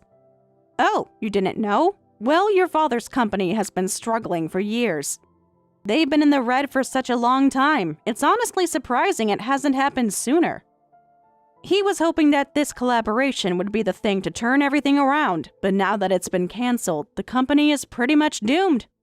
I'm sure it won't be long before the bankruptcy is announced. Wait, what? Are you telling me this is really happening? Why don't you ask your father?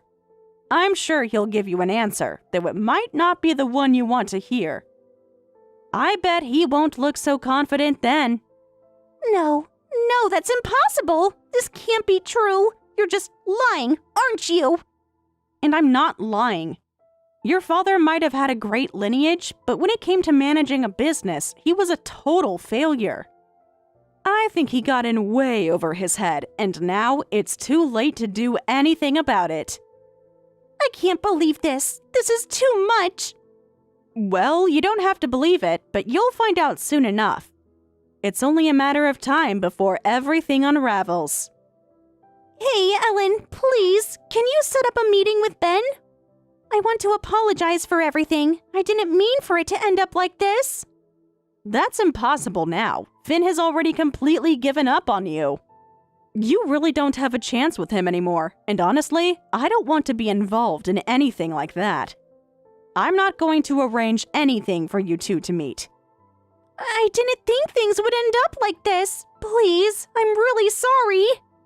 Honestly, it's like you were only ever interested in bloodlines and titles, wasn't it? You should have paid more attention to what really matters, like a person's character and what they've done in their life. If you had, maybe you wouldn't be in this mess. A person's worth isn't defined by their family name or their title. It's determined by how they live and what they contribute to the world. You and your family have just been coasting along the cushions your parents laid out for you, and you don't understand that. You never will. I'm really sorry. I didn't mean to hurt anyone. Please, forgive me. I can't forgive you. You've tarnished everything that my uncle and Finn and I built together. We had such happy times, and now you're trying to destroy it all with your shallow ideas about bloodlines. I'll never forgive you for disrespecting my dear brother Finn. But I didn't mean it. Please, listen to me. From now on, you'll have to take responsibility for your own actions. No more relying on your family or their connections. You can handle things on your own. I know you can. You're from a noble family, after all, aren't you? I'm sure you can find a way to pull yourself out of this crisis gracefully and without anyone's help. You should be able to manage, right?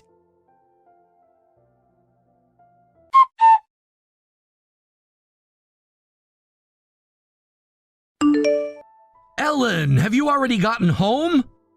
Yeah, I think I'll be there soon. Are you still at the venue? Yeah, I managed to get Tracy to admit to breaking off the engagement.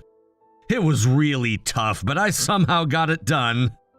Good job. You really worked hard. Ellen, I'm sorry. I didn't mean to make you feel uncomfortable or upset. Oh, don't worry about it. Honestly, just knowing I helped stop you from ending up unhappy makes me feel better. That's enough for me. I was rushing into the idea of getting married because I thought I had to take over the family business. I thought I needed to settle down quickly to prove myself worthy of inheriting the store. But now, look where it's gotten me. Honestly, that's exactly what I've been telling you, and it's what my uncle has been saying too. Neither of us wanted you to feel pressured into making such an important decision so quickly. You're not meant to rush into things like this. Take your time and go at your own pace. Yeah, I know. Thank you for understanding. It's just, I guess I got so caught up in everything. But now, I realize I need to figure things out for myself. There's no reason to let others push me into something I'm not ready for, especially not something as big as marriage. Of course, take all the time you need. Life isn't a race, and you don't have to rush to meet other people's expectations. You deserve to make the right decisions for yourself, not just because someone else is pressuring you. I'll do that. I'm really grateful to have you by my side, Ellen. Thank you.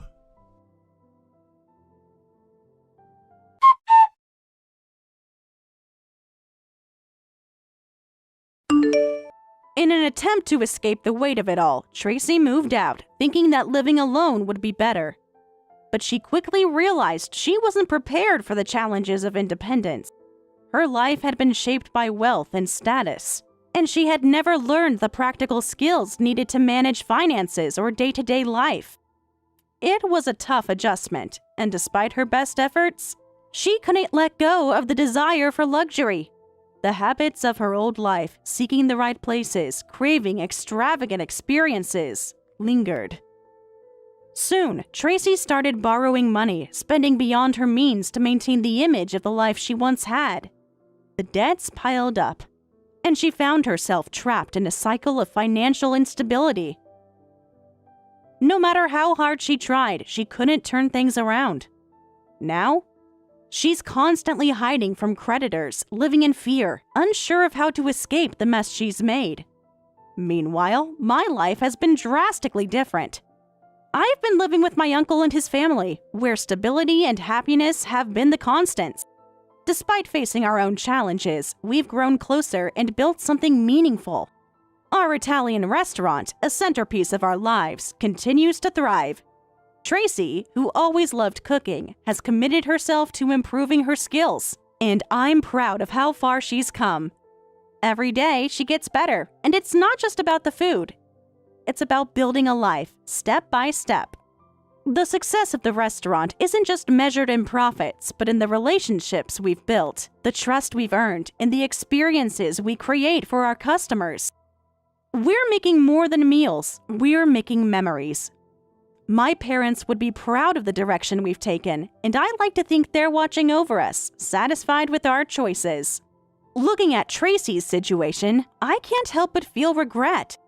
Her struggles are the result of choices that kept her disconnected from the real world. Living in a bubble of wealth and comfort, she never learned the value of hard work or financial responsibility. Watching her face the consequences of her past decisions is hard, but it shows how easy it is to lose touch with reality when you're wrapped in privilege. For me, success has always been about resilience and learning from mistakes. I didn't have the cushion of family wealth, and that's been my strength. It forced me to grow and figure things out on my own, to create something that's truly mine. The path hasn't been easy, but it's been fulfilling in a way money can't measure. Tracy, too, has become an example of what it means to work hard and pursue your passion.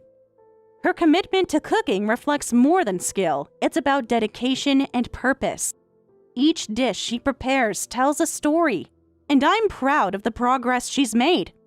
I believe she'll continue to grow, not only as a chef, but as a person. In living with my uncle's family, I've learned that success isn't about where you come from. It's about what you do with your life. My uncle taught me that integrity, hard work, and perseverance are what lead to a meaningful life. This is a lesson my parents would have wanted me to understand. I hope one day Tracy will understand that fulfillment doesn't come from material wealth, but from living authentically. From building something with your own hands, and from facing your challenges head on. Right now, she's caught in a cycle of debt, trying to maintain a lifestyle that's no longer sustainable. But I know that real freedom comes from standing on your own and confronting your problems directly. Reflecting on the life we've built with my uncle's family, I'm filled with gratitude. The support, passion, and sense of community we've created together have shown me how much we've accomplished. We've built something that will last, not just for us, but for future generations. Looking back, I'm proud of what we've achieved. Despite everything, we've stayed true to ourselves. We've built a life that honors my parents' values, and I know they would be proud of how we've continued to live by those values, even when things seemed uncertain.